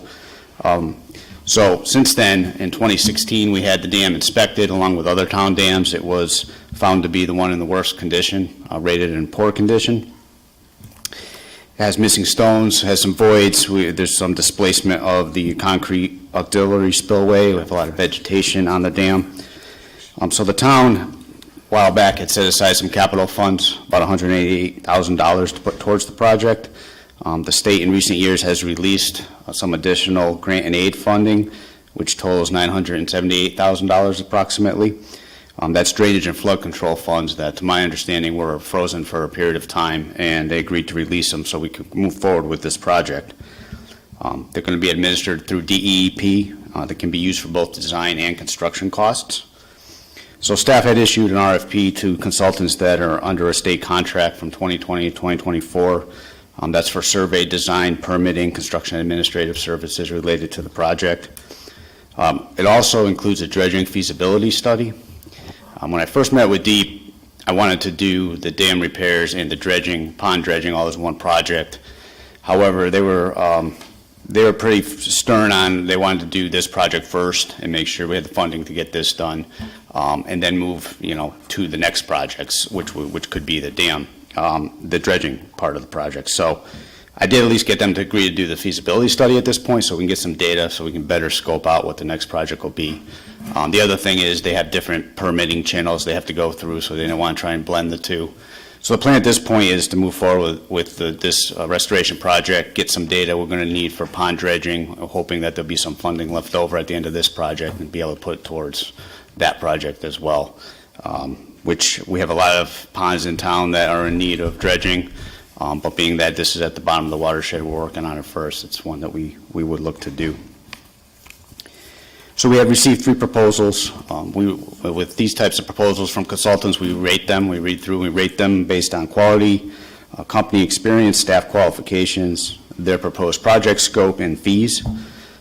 Based on that review by staff, GZA Geoenvironmental out of Glastonbury rated the highest. Their scope of work was very detailed. They did demonstrate a thorough understanding of what the project was going to need and their experience in doing this type of work. So at an estimated cost of $225,000, which is conservative, it includes some contingency. There is some work they're going to be doing that, this dam really hasn't been looked at very closely in 20 years, so they don't know exactly what we're going to be getting into. Things may have changed, so it provides a little bit of additional work they had identified as possible work. It may not be needed, I hope it won't be, but it'll depend on what they find as they get started. So staff request is that requesting approval to award the project to GZA, which was one of the 3 submittals. No, it's still 16. Derek, you're all, I'm sorry, I'm just trying to figure out the next item agenda. All set. You're wrapped up. Any questions for Derek? Councilman Forrest? Derek, is there, and you may have just the straight answer for this, was there any consideration about bringing the waterway just back to its normal course instead of, obviously the mill's not there anymore to block up the dam? Can we just take the dam out and not have to rebuild it and save a few million? DEP does have programs for dam removals. I can't say it's not a possibility of the dams through this watershed. That's something that we've talked about for some dams, but this is not one of them. I haven't had that specific conversation with DEEP, so I can't say that we can't do it. Generally, that type of thing, eliminate the pond and dredging and the use of it, so there's a lot of public back and forth, regarding how we want to proceed with something like that, and I don't think it's something that's routinely done, but that is an option that could be discussed. I think one of the things as part of this study they're going to be doing is evaluating the hazard classification of the dam, which based on the last review may actually need a higher classification than it is. So we can get some information first to see what the scope of this project is and how involved it's going to be and have that conversation. But that hasn't been discussed specifically for this pond. Is there a best practices though for like when to keep dams, when to not keep dams, so analysis can be done and yes, and kind of thing? And a lot of times, one of the problems we have with this particular watershed is a lot of the ponds are filled with sediment. They're not, the whole detention capability is not functioning as it normally would have or has in the past. So that kind of decision is made based on an overall hydraulic evaluation of the watershed, which we do need to do. I have a capital request in to do that. And that's where I was talking about some of the dams that may make sense to do that, others may not. We just don't have that data yet. But collecting that data will be part of what we're doing here, the early phases of what we're doing. And then from this study, for lack of a better term, recommendations are made for various reasons about whether or not to keep the dam or remove the dam? We can have a conversation with DEEP about it once we get some more information on what is going to be required. They're going to do some preliminary investigations to see, maybe the cost doesn't justify repairing it. It's a possibility. That hasn't been the case when they looked at it last. But that is something we can discuss. Like I said, it really hasn't been discussed. I know that I've gotten a lot of complaints about people who want to see the pond dredged and be utilized again for recreational purposes. So, it is in the park or right adjacent to the park. So, I don't know, like I said, if this would be the one I'd be looking to do that for, but that is an option that is available potentially. What is the purpose is there a purpose of the dam, or when it was built, 100 years ago, or whatever it was it a mill for mills? Was it something different? What's the purpose of the? I can't speak to the purpose of this one. Generally they're there to help manage the watershed. So Gulf Brook has a very large watershed. It flows down through 5 different dams, this being the lowest one. It goes through 3, Route 99, and then out to the Connecticut River. So, at some point in the past, sometimes they have a useful purpose, like you're mentioning, a mill, or they need it for some reason like that. Other times it's to help manage the water better and hold some of it back so we're not getting too much water coming down, particularly with the development that we have immediately downstream of this dam. So for those reasons, that's why I would be hesitant to just say we could just take it out. There's some things we would have to look at first to see if that's even hydraulically feasible for us. Is that its current purpose, though? That store water, I guess, or is it not really? It was never really designed for that. I can't say because I don't know if we have records on why it was put in because it is very old. It's been there a long time. So on this particular one, I don't know exactly why it's there. Generally, like I said, we have 5 of them throughout the watershed. Not all of them were, mill related. I think it was more to control the water flows as they come down through. It could be that the systems below going under the state roads are only sized for a certain capacity, and these dams are intended to help control some of that water coming through. Okay, thanks. Mr. Deputy Mayor? Derek, the pond is filling in, right? There's probably a heck of a lot less water being stored there than was originally intended. So wouldn't the risk of failure of the dam be reduced proportionately? There's less water being stored there if it was all to, I can't imagine how deep that is right now. I don't imagine it's. We have some data on that from a 2007 study. I don't remember offhand, but I know of all the 5 ponds we went through, I think 2 to 4 feet was a typical depth. Right. So yes, there's less water being held back. As I mentioned, this was identified as a structural issue, Right. probably 20 plus years ago. So I worry when we get heavy rain, but that is one Right. benefit of the less capacity is it's passing it through quicker than it would, and it's not retaining as much. But ideally, we'd like to work right through the watershed and, restore. We get a lot of complaints for a lot of the people that live on the dams that used to, row boats and fish and do recreational activities, can't do that anymore. So, ultimately, that would be best. There have been certain ones in the back of my mind that maybe don't make sense to have, but this was not one of those that we were thinking of that for. My recollection last time I was down there was you could almost walk across it. In some areas, So, yeah. Any other questions for Derek? Derek, I had a question.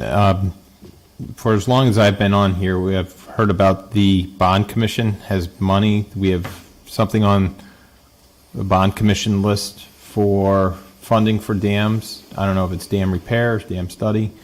Do you know anything about state bond money that could be allocated for this? Well, my understanding was back in the 90s, there was a lot of state money available. We had a list of some 60-some-odd projects that were based on a 1995 study done by Bruin for the whole town with drainage work. My understanding is we had done many of those projects. However, as I mentioned earlier, like the funding dried up or the state froze it. My understanding, at least that this $978,000 that was released, was it was frozen and held up for quite a while, and we had been pushing for a couple years to get it released. So this is state grant and aid, drainage and flood control money. So to my knowledge, this is the only money I was aware of that was available to us for this type of work, and they've released it so we can move forward. Gotcha. And then would you be looking at doing dredging at some point after? For this pond, or the goal here is to get the structural dam repairs done and stabilize it in that respect. And as part of that, we're going to do a dredging feasibility study to get the data we need to scope out what's going to take to dredge the pond. So that's going to tell us the amount of sediment that's there, the quality of the sediment that's there, if there's any hazardous materials we're going to have to deal with that could drive up the cost of disposal. So those types of things, we'll get that data on now as part of this study and at least be able to plan that out. And correct me if I'm wrong, but I think we dredge the cove every so often? I'm not aware of us Kathy may doing know. it on a periodic basis. Kathy may be better able to answer.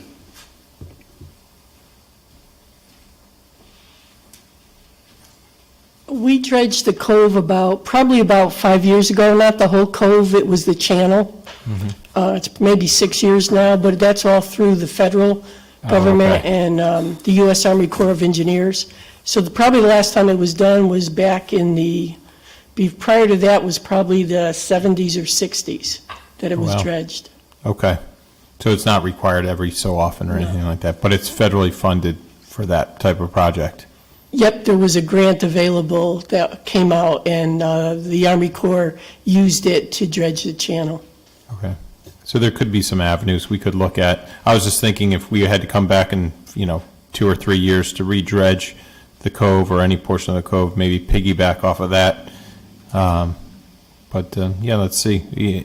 I agree with Councilman or Deputy Mayor Mazzarella. Looking at some of these ponds, if you will, are really not just ponds anymore, but lily pads and, cattails that are just growing in there now. So there's a way to restore some of that natural pond, area for recreation. That would be great. Thank you. Any other questions or comments to Derek? Is there a motion before us? Make a motion to award the contract for engineering services to GZA Geoenvironmental, Inc. for analysis and restoration of Bell Pond Dam and completion of the dredging feasibility study. Second. Thank you. Motion has been made and seconded. All those in favor signify by saying aye. Aye. Opposed, nay. Abstentions, ayes have it. Motion carries. Thank you. Thank you.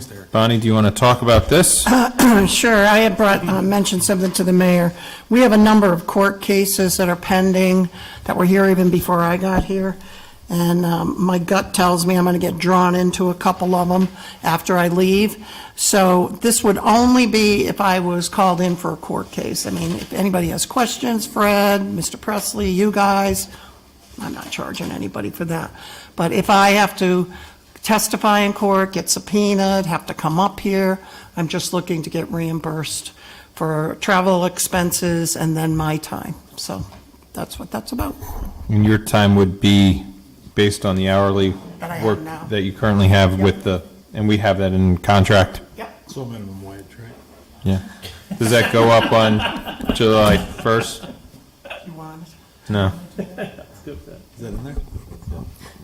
The fiscally conservative. 15. 15 an hour 15. by next Go year? 15.50. 15.50? I think she's worth more than that, so. Thank you, Mayor. Any questions or comments on this? This was in, I believe, our last town manager's contract, separation agreement, and I don't know about Jeff Bridges, but Probably. I think, I think I had it when I left. 'cause I talking to a never know. couple other town managers, this clause is in theirs, and I know our soon-to-be town manager is testifying on some court cases from some towns that he'd been in prior. Without any questions from these guys? Thank you, Mayor. I'll make a motion. I move to authorize the mayor to sign an agreement with Bonnie Therian to be paid for her time and travel costs for any future court costs that she might be involved with concerning the town of Wethersfield. Second. Thank you. Motion's been made and seconded. All those in favor signify by saying aye. Aye. Opposed, nay. Any abstentions? Ayes have it. Motion carries. And next one, B6E. This is for CROG. As the town manager has laid out, I typically attend the CROG meetings, but if I cannot make it, the town manager is there on our behalf. And with this, I would have to take you off and put Mr. Presley on. That's the deal. Yep. Any questions about this? We are a member of CROG. They do provide funding for us, transportation, as well as legislative policy updates. And if anybody wants to sit on a CROG meeting and listen in, our fellow surrounding mayors and first selectmen are on as well. And it's good to know that Matt Hart, former town manager in West Hartford, is now the head of CROG and is so far doing a pretty good job. Any questions from anybody? Hearing none? I'll make a motion to appoint Fred Presley as the alternate voting member for the CROG board meetings, only if the mayor cannot attend a meeting. Second.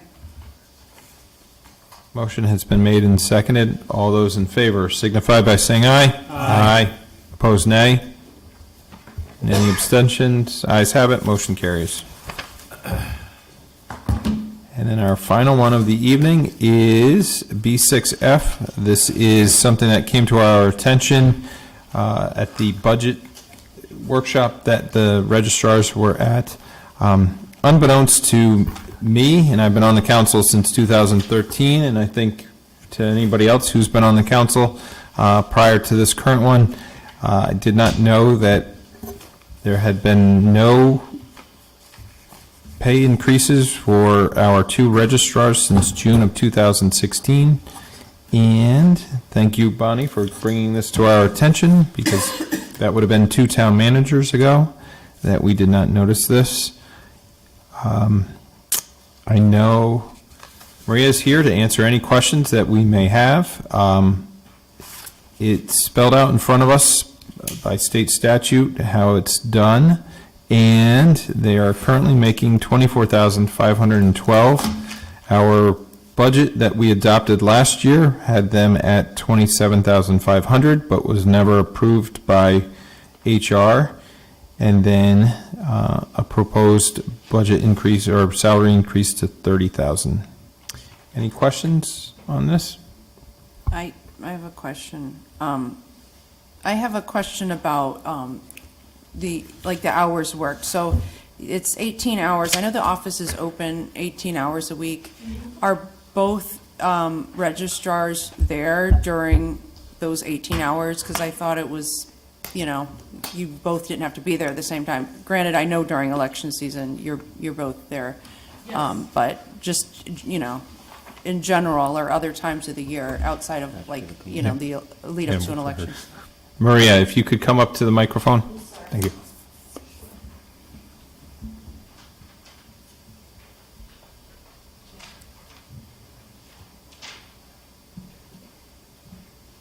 And just state name, title, and address. Maria Suzanin, the Democratic Registrar of Voters, 31 Gulfbrook Circle, Weathersfield. So to answer your question, yes, we try to be there all 3 days, but for instance, today is Monday, it's not one of our work days, but both Carol and I were in the office all day today for our hours. So we do try to hit the 18 hours each week. It's usually those 3 days, Tuesday, Wednesday, Thursday, which are our current work days, but you can often find us in here on Mondays and also Fridays. And then during election time, primary time, going into the elections, it's more of a 40-plus hour work week. It was, you were elected, what year was it? The same year as the presidential year is when the registrars are elected. Oh, okay. And you knew the salary when you were elected? Oddly enough, that's what kind of kicked this whole thing off. I was told it was one salary, and then when I began to get paid, it wasn't what I was told. So I started researching it then with finance, and they were the ones who told me, oh no, this is what it is. Nothing has come through for quite some time. Okay. Thanks. Any other questions? Mr. Deputy Mayor? Yeah, my question is, it says with the state statute, but it's for an entire 4-year term, but can also be done every 2 years. Being that it's an elected position, I would think you'd say, I'm going to run for this position, and I know what the salary is for 4 years. I can see bumping up the salary to keep in line with surrounding towns, but I don't know that we have to do it every 2 years. I'm just throwing that out there. Well, we might not have to do it in the future every 2 years, but we haven't done it in 6 years, I think, in order to catch up for 2022, and then in 2023, that would put us on footing to either set it at a certain amount at 2024 going forward. And go for 4 years?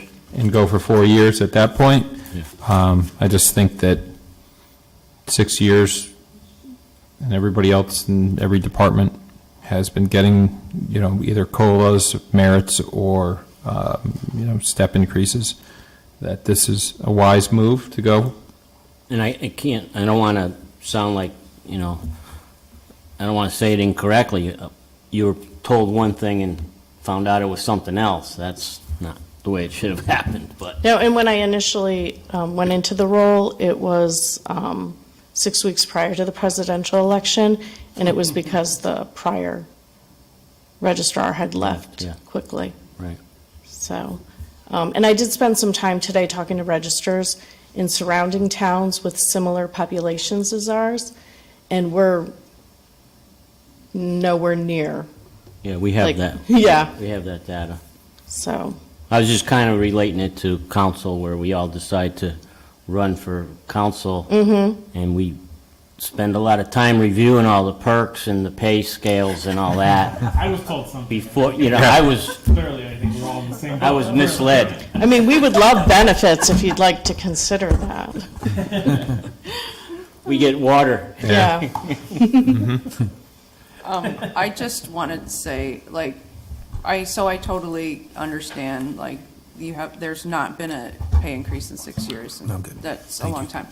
But this would be like I guess normally it would be every 4 years, so it's not like a regular position where, you know, you get your annual COLA or whatever, because it is elected. And what they're asking for from the current pay to the 30,000 is a 22.4% pay increase, and I just think that's too much. I would say, but however, the 27.5 I think is reasonable. I know that was in the budget and didn't go in place, so, I mean, I would rather see it 27.5 salary. And, I mean, I'm just thinking of the budget too, and, you know, we have a really tough budget year, and I don't want to be giving anyone a 22.4% pay increase. It just doesn't feel right. That was actually a number that was approved in last year's budget, the 27.5. Right, oh, yeah, yeah. I know, and that's why I'm saying I'm comfortable with that number, because I know it was in the budget, and, you know, and that it never actually ended up going through. So, I mean, I would be, the 27.5 is good. It's the 30,000, a jump all the way to 30,000 is, I just disagree with. Just in our defense, I think we've fallen so far below the median for this job compared to other towns. For instance, Simsbury is having a referendum tomorrow, and their pay is going from just over 28 to just over 36. Yeah, I saw, you know, the, what is the organization? Oh, the Rovac. Rovac. Oh, yeah. Those were just loose salary numbers that gave ranges. Today, I actually spoke to registrars. The closest town in size to us is currently making 31 plus $1,000 bonus after elections. In addition, they get a third of whatever increase the union gives the town employees each year. I mean, that's fine, but, you know, it's an elected position, so, I mean, you don't get all the perks. I don't know, I know I'm probably alone on this, it's just, and like I said, I'm fine with 27.5, but it just sort of, I looked at all the other towns, and I know it is, you know, they give a range and not a specific number, but it seems like Bonnie it and was in Mike line. have the exact numbers that I provided today. Right, for like 5 or 6, or, you know. Yeah, well, I towns. only compared apples to apples. I only compared us to towns with similar populations because that dictates our workload. Right, I but- can't compare us to New Britain. No, of course not, but I also, and I meant to bring it with me, I just sorted by town size too. There's a lot more towns that are similar in size. You know, like, I mean, including Westport, you know, was probably like the highest paid ones, and that ends up on the list, even though they're nowhere near us, and, you know, other towns that were similar in size are not on the list, so, I mean, I don't know, I'm just, and I don't mean to be, If there's towns that you feel are similar in size to us that we missed in our area, I'd gladly call them. oh, yeah, and I But I had, pretty much think that I talked to most of the towns in our area that are similar in size. yeah, okay, I mean, that's how I feel, but I know I'm just. But just to, it's not a, what did you say, 24%? 22. Oh, 22.4, to go from the current 24,000 Right. salary to But we've 30,000. budgeted 27.5. And I'm in that very money- comfortable with that, yes. And that money, That was last year's. Right, I Right. already, yeah, and I'm But- totally fine with 27.5, yeah. yeah, so I would think that would be funds that Mike O'Neill would use as, if he's budgeting 27.5 for it, you're only getting paid 25.4, then what's going on with the other $2,000? Oh, I was just saying that they're asking for $30,000. They want 27.5 retro for like last year, and then as of January 1st of this year, 30,000. So I'm just looking at the jump, from. Oh, okay. No, I think what we're going to look at, and I'm sorry, we would have to, I haven't had a motion. I think what we discussed would be a January 1 of 2022 would be 27.5, retro the last 5 months, and then January 1, 2023 to go up to 30,000. So we would have to, Okay, that's not what this says. no, it doesn't. I apologize. I did have a question. Sure. There's a Republican deputy registrar of voters. Is there a Democrat There deputy? currently is not a Democrat. We did just hire an assistant registrar that's a Democrat, and we're hoping that she could be a potential deputy. Okay. How long has the office been without a deputy? Since I took Camille's position. Okay. And we don't budget for that? That's just a flat hourly rate that we pay? Correct. It's in the budget, but they get paid hourly. Okay. So there could be money in that budget right now. We're under budget for years. Like, Okay. we don't usually use our entire budget. And Yep. in the presidential year, I had filled out a grant, and we were awarded almost $10,000 in grant money. That ended up being a surplus into the town at the end of the budget year. Gotcha. Okay. Actually, I think it was closer to 13,000. Any further questions? So I would actually make a motion, and it's changed from what you guys have in front of you. This motion would be to approve the salary for the registrar of voters for the following terms as follows. We would do January 1, 2022 at $27,500, and it would be retroactive to January 1 of this year. And then subsequently, we would do they would have a raise of additional $2,500 to $30,000 on January 1 of 2023.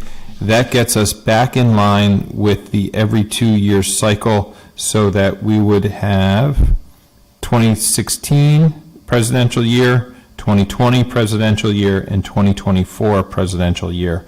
And then future councils could do whatever they want. They could either do it every 2 years or every 4 years, but that way it gets us back on to the cycle of presidential years, 4-year terms. Second.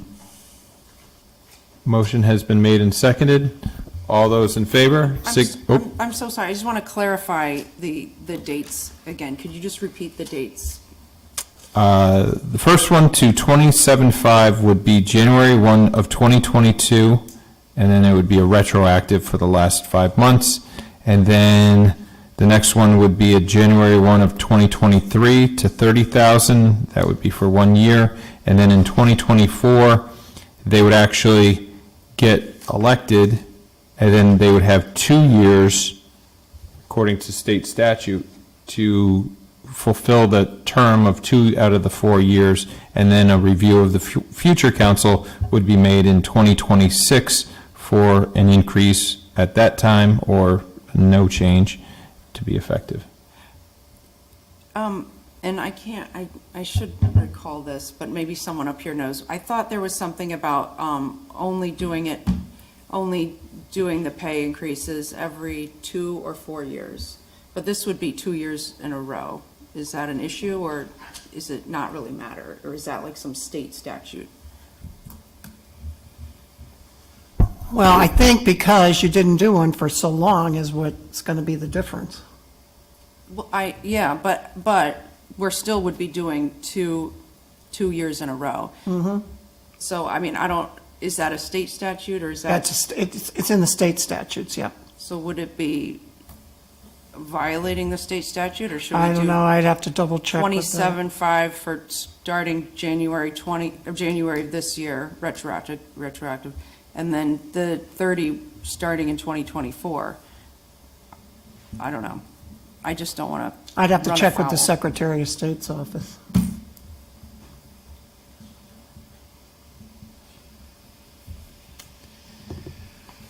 Yeah, I was under the impression that we could do this in light of the fact that we did not do anything For so long. for the But- second year. Second year. I'd have to call the Secretary of State's office.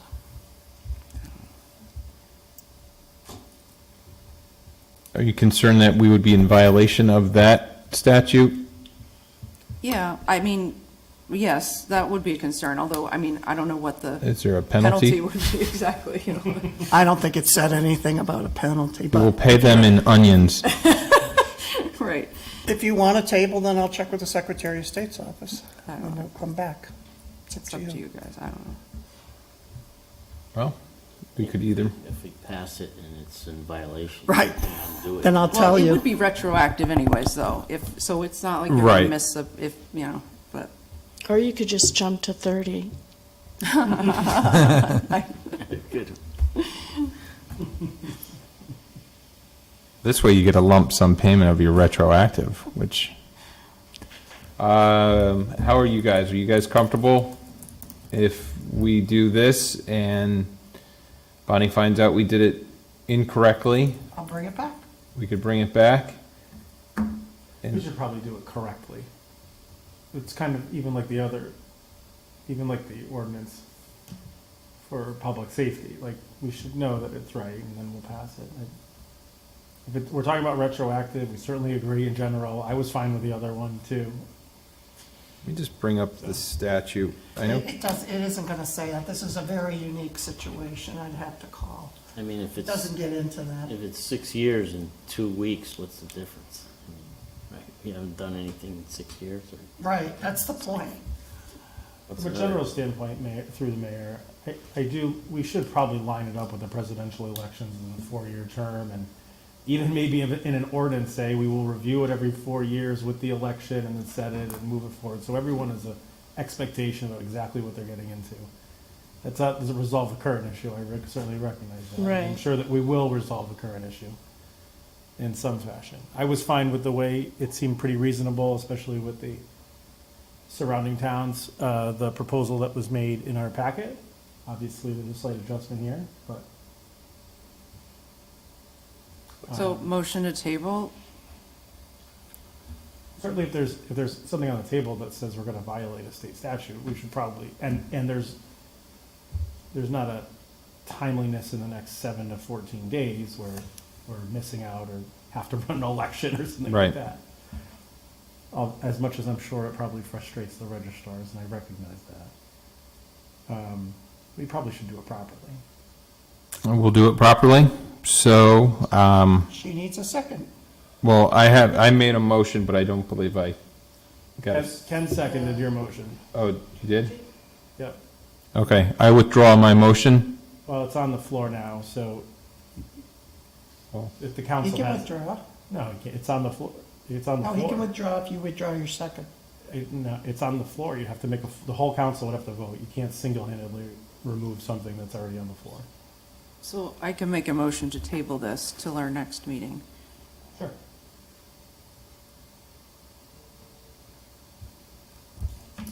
Anybody seconding? Okay, we have a motion to table and a second. All those in favor signify by saying aye. Aye. Opposed, nay. No abstention? Who made this second? Okay, thanks. I did. Okay, motion table made, seconded. All those in favor signify, and we all did that. No abstentions, no nays. Okay, thank you. And now, We'll move on to the minutes, and we had a number of them. Thank you, Sue, and your team at the town clerk's office for doing these. April 4th, April 6th, 18th, 19th, 21st, 26th. Some of those are the special meetings that we had for the department head budgets. You want to do it in one lump sum, or you want to do it individually? We can do all one lump sum. This would be 7A through 7F. Mayor, may I have the floor? Sure. Move to approve the minutes of April 4th, April 6th, April 18th, April 19th, April 20th, April 26th of the year 2022. I think it was April 21st. Did I misspeak? I thought I heard a 20th. April, if I misspoke, it's the 21st, letter E on our agenda. I have one comment that I want to make. I was looking at the April 4th meeting. I could not find it online. Is there a problem that we know about the recording of that meeting? Oh, the YouTube video? Tell you the truth, I do not know. I just Do you know? I don't know, I'm just gonna make a note. I just wanted to review something that was said, and I tried to find it, I couldn't find it, so perhaps it was Which one, me. Tom? I'm sorry. April 4th.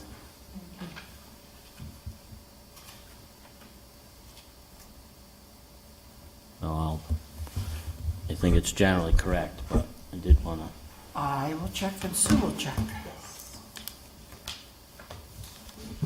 April 4th, that was just a regular scheduled meeting, correct? Yeah, okay.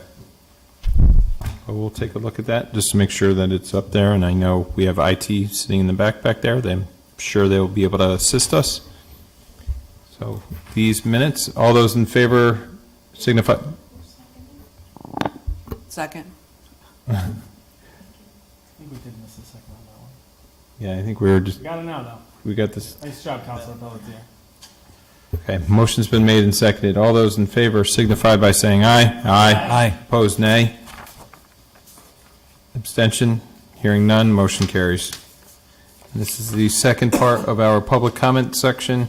Again, I remind folks, please state your name and address, and you are limited to 5 minutes. We will go over a little bit, but not too much. Anybody wishing to speak for the first? Mr. Young?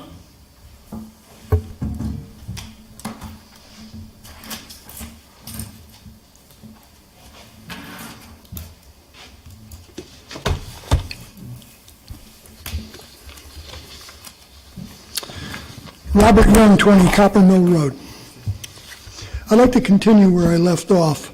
And I was going to start talking about the American Rescue Plan for the Board of Education. They spell out some items that they want to purchase, which are people, one math intervention at each building for $1.2 million, summer program across all grades, $160,000, one elementary and secondary family liaison for $120,000, curriculum writing, PD related and SEL and restorative practice, $63,000 and some change. Contract and effective school solutions, that's ESS, for students' mental health support for $720,000. Air quality testing and ventilation repairs, upgrade for $50,000, and Chromebooks, smartboard replacement, $200,000. My understanding in listening to the way this process went with this American plan, you can use it for things that are like one time only. But when I look at these math intervention people that they want to hire, is it going to be only for 1 year, or is it going to be pushed on for another year? Maybe change the name, you know? And who's going to be the policeman to make sure it's not handled improperly? You know, we do things in Weathersfield to push anything through, whether it's right or wrong. And who is the policeman who's going to take care of that and make sure the superintendent doesn't just switch titles and next year and ask for the money again? I don't know what the American Rescue Plan says for offenses, but there should be some pretty strict offenses if you offend them, the program. So my question is one that I question these math summer program people right on down the line. The only thing I don't question is the air quality testing. I think that's a one-time deal. And ventilation repairs for $50,000. Now, Chromebooks and smart boards replacements. They've been doing this on a regular basis. Prior to, or I should say right at the very beginning of COVID, when they were talking about children learning from home, the superintendent went out and bought a load of Chromebooks. This is only 2 years ago. We only had 3,500 students. How long are these Chromebooks good for? I have a computer, a desktop that's got, when it pops up, I see 2011 on it, and I use it every day. I just don't get it. It's Chromebook, Chromebook, Chromebook, Chromebook from the superintendent. How can he keep buying these? He only has 3,500 students. And I really think it should be eliminated. Smart boards, that could be a one-time deal, but he bought a whole bunch of smart boards just a few years ago, and when they were doing some renovations. And I think they also put them in other schools. Why does he need more smart boards? He's putting all of this in my opinion, just to get the money. Later on, he'll switch it to wherever he wants it to go, and we will be kissing that money goodbye, because it'll go to somewhere else where it's not on here anyway, okay? So I really think you should take these items out, and if you really think about it, you should ask him how many Chromebooks he really has on hand, and how old they are, and look into that, because he's always buying Chromebooks. I'm wondering if they even have a quality level to those Chromebooks, if they have to get rid of them all the time.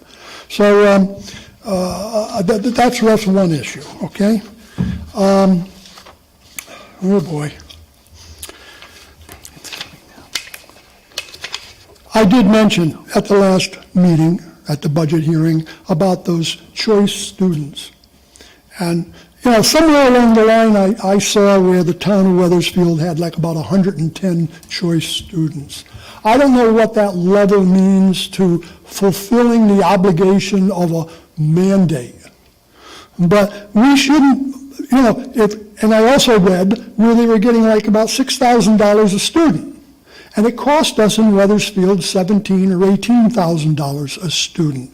And I really question why the taxpayer, who is being very hard pressed over these many years of high taxes, why we are continuing to fund and pay for some other town's children. It's not that I have any dislike for these children, and I don't even know who they are.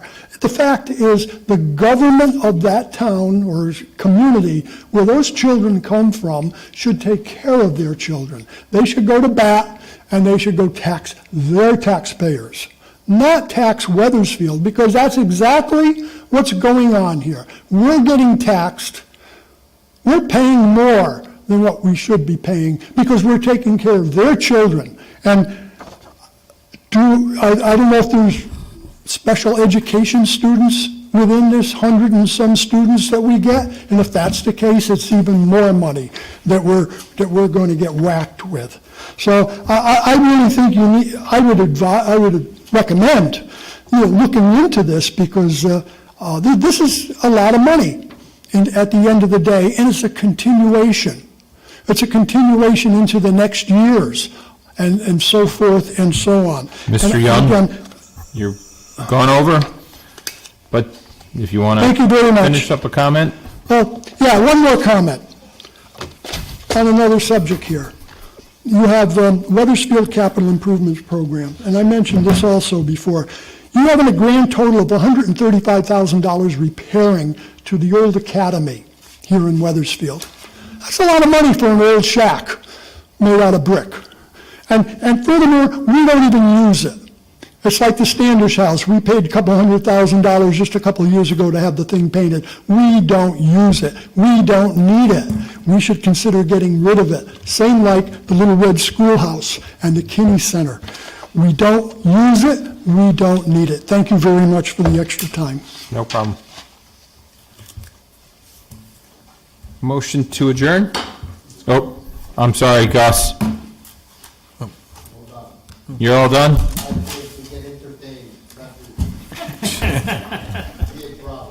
Move we adjourn.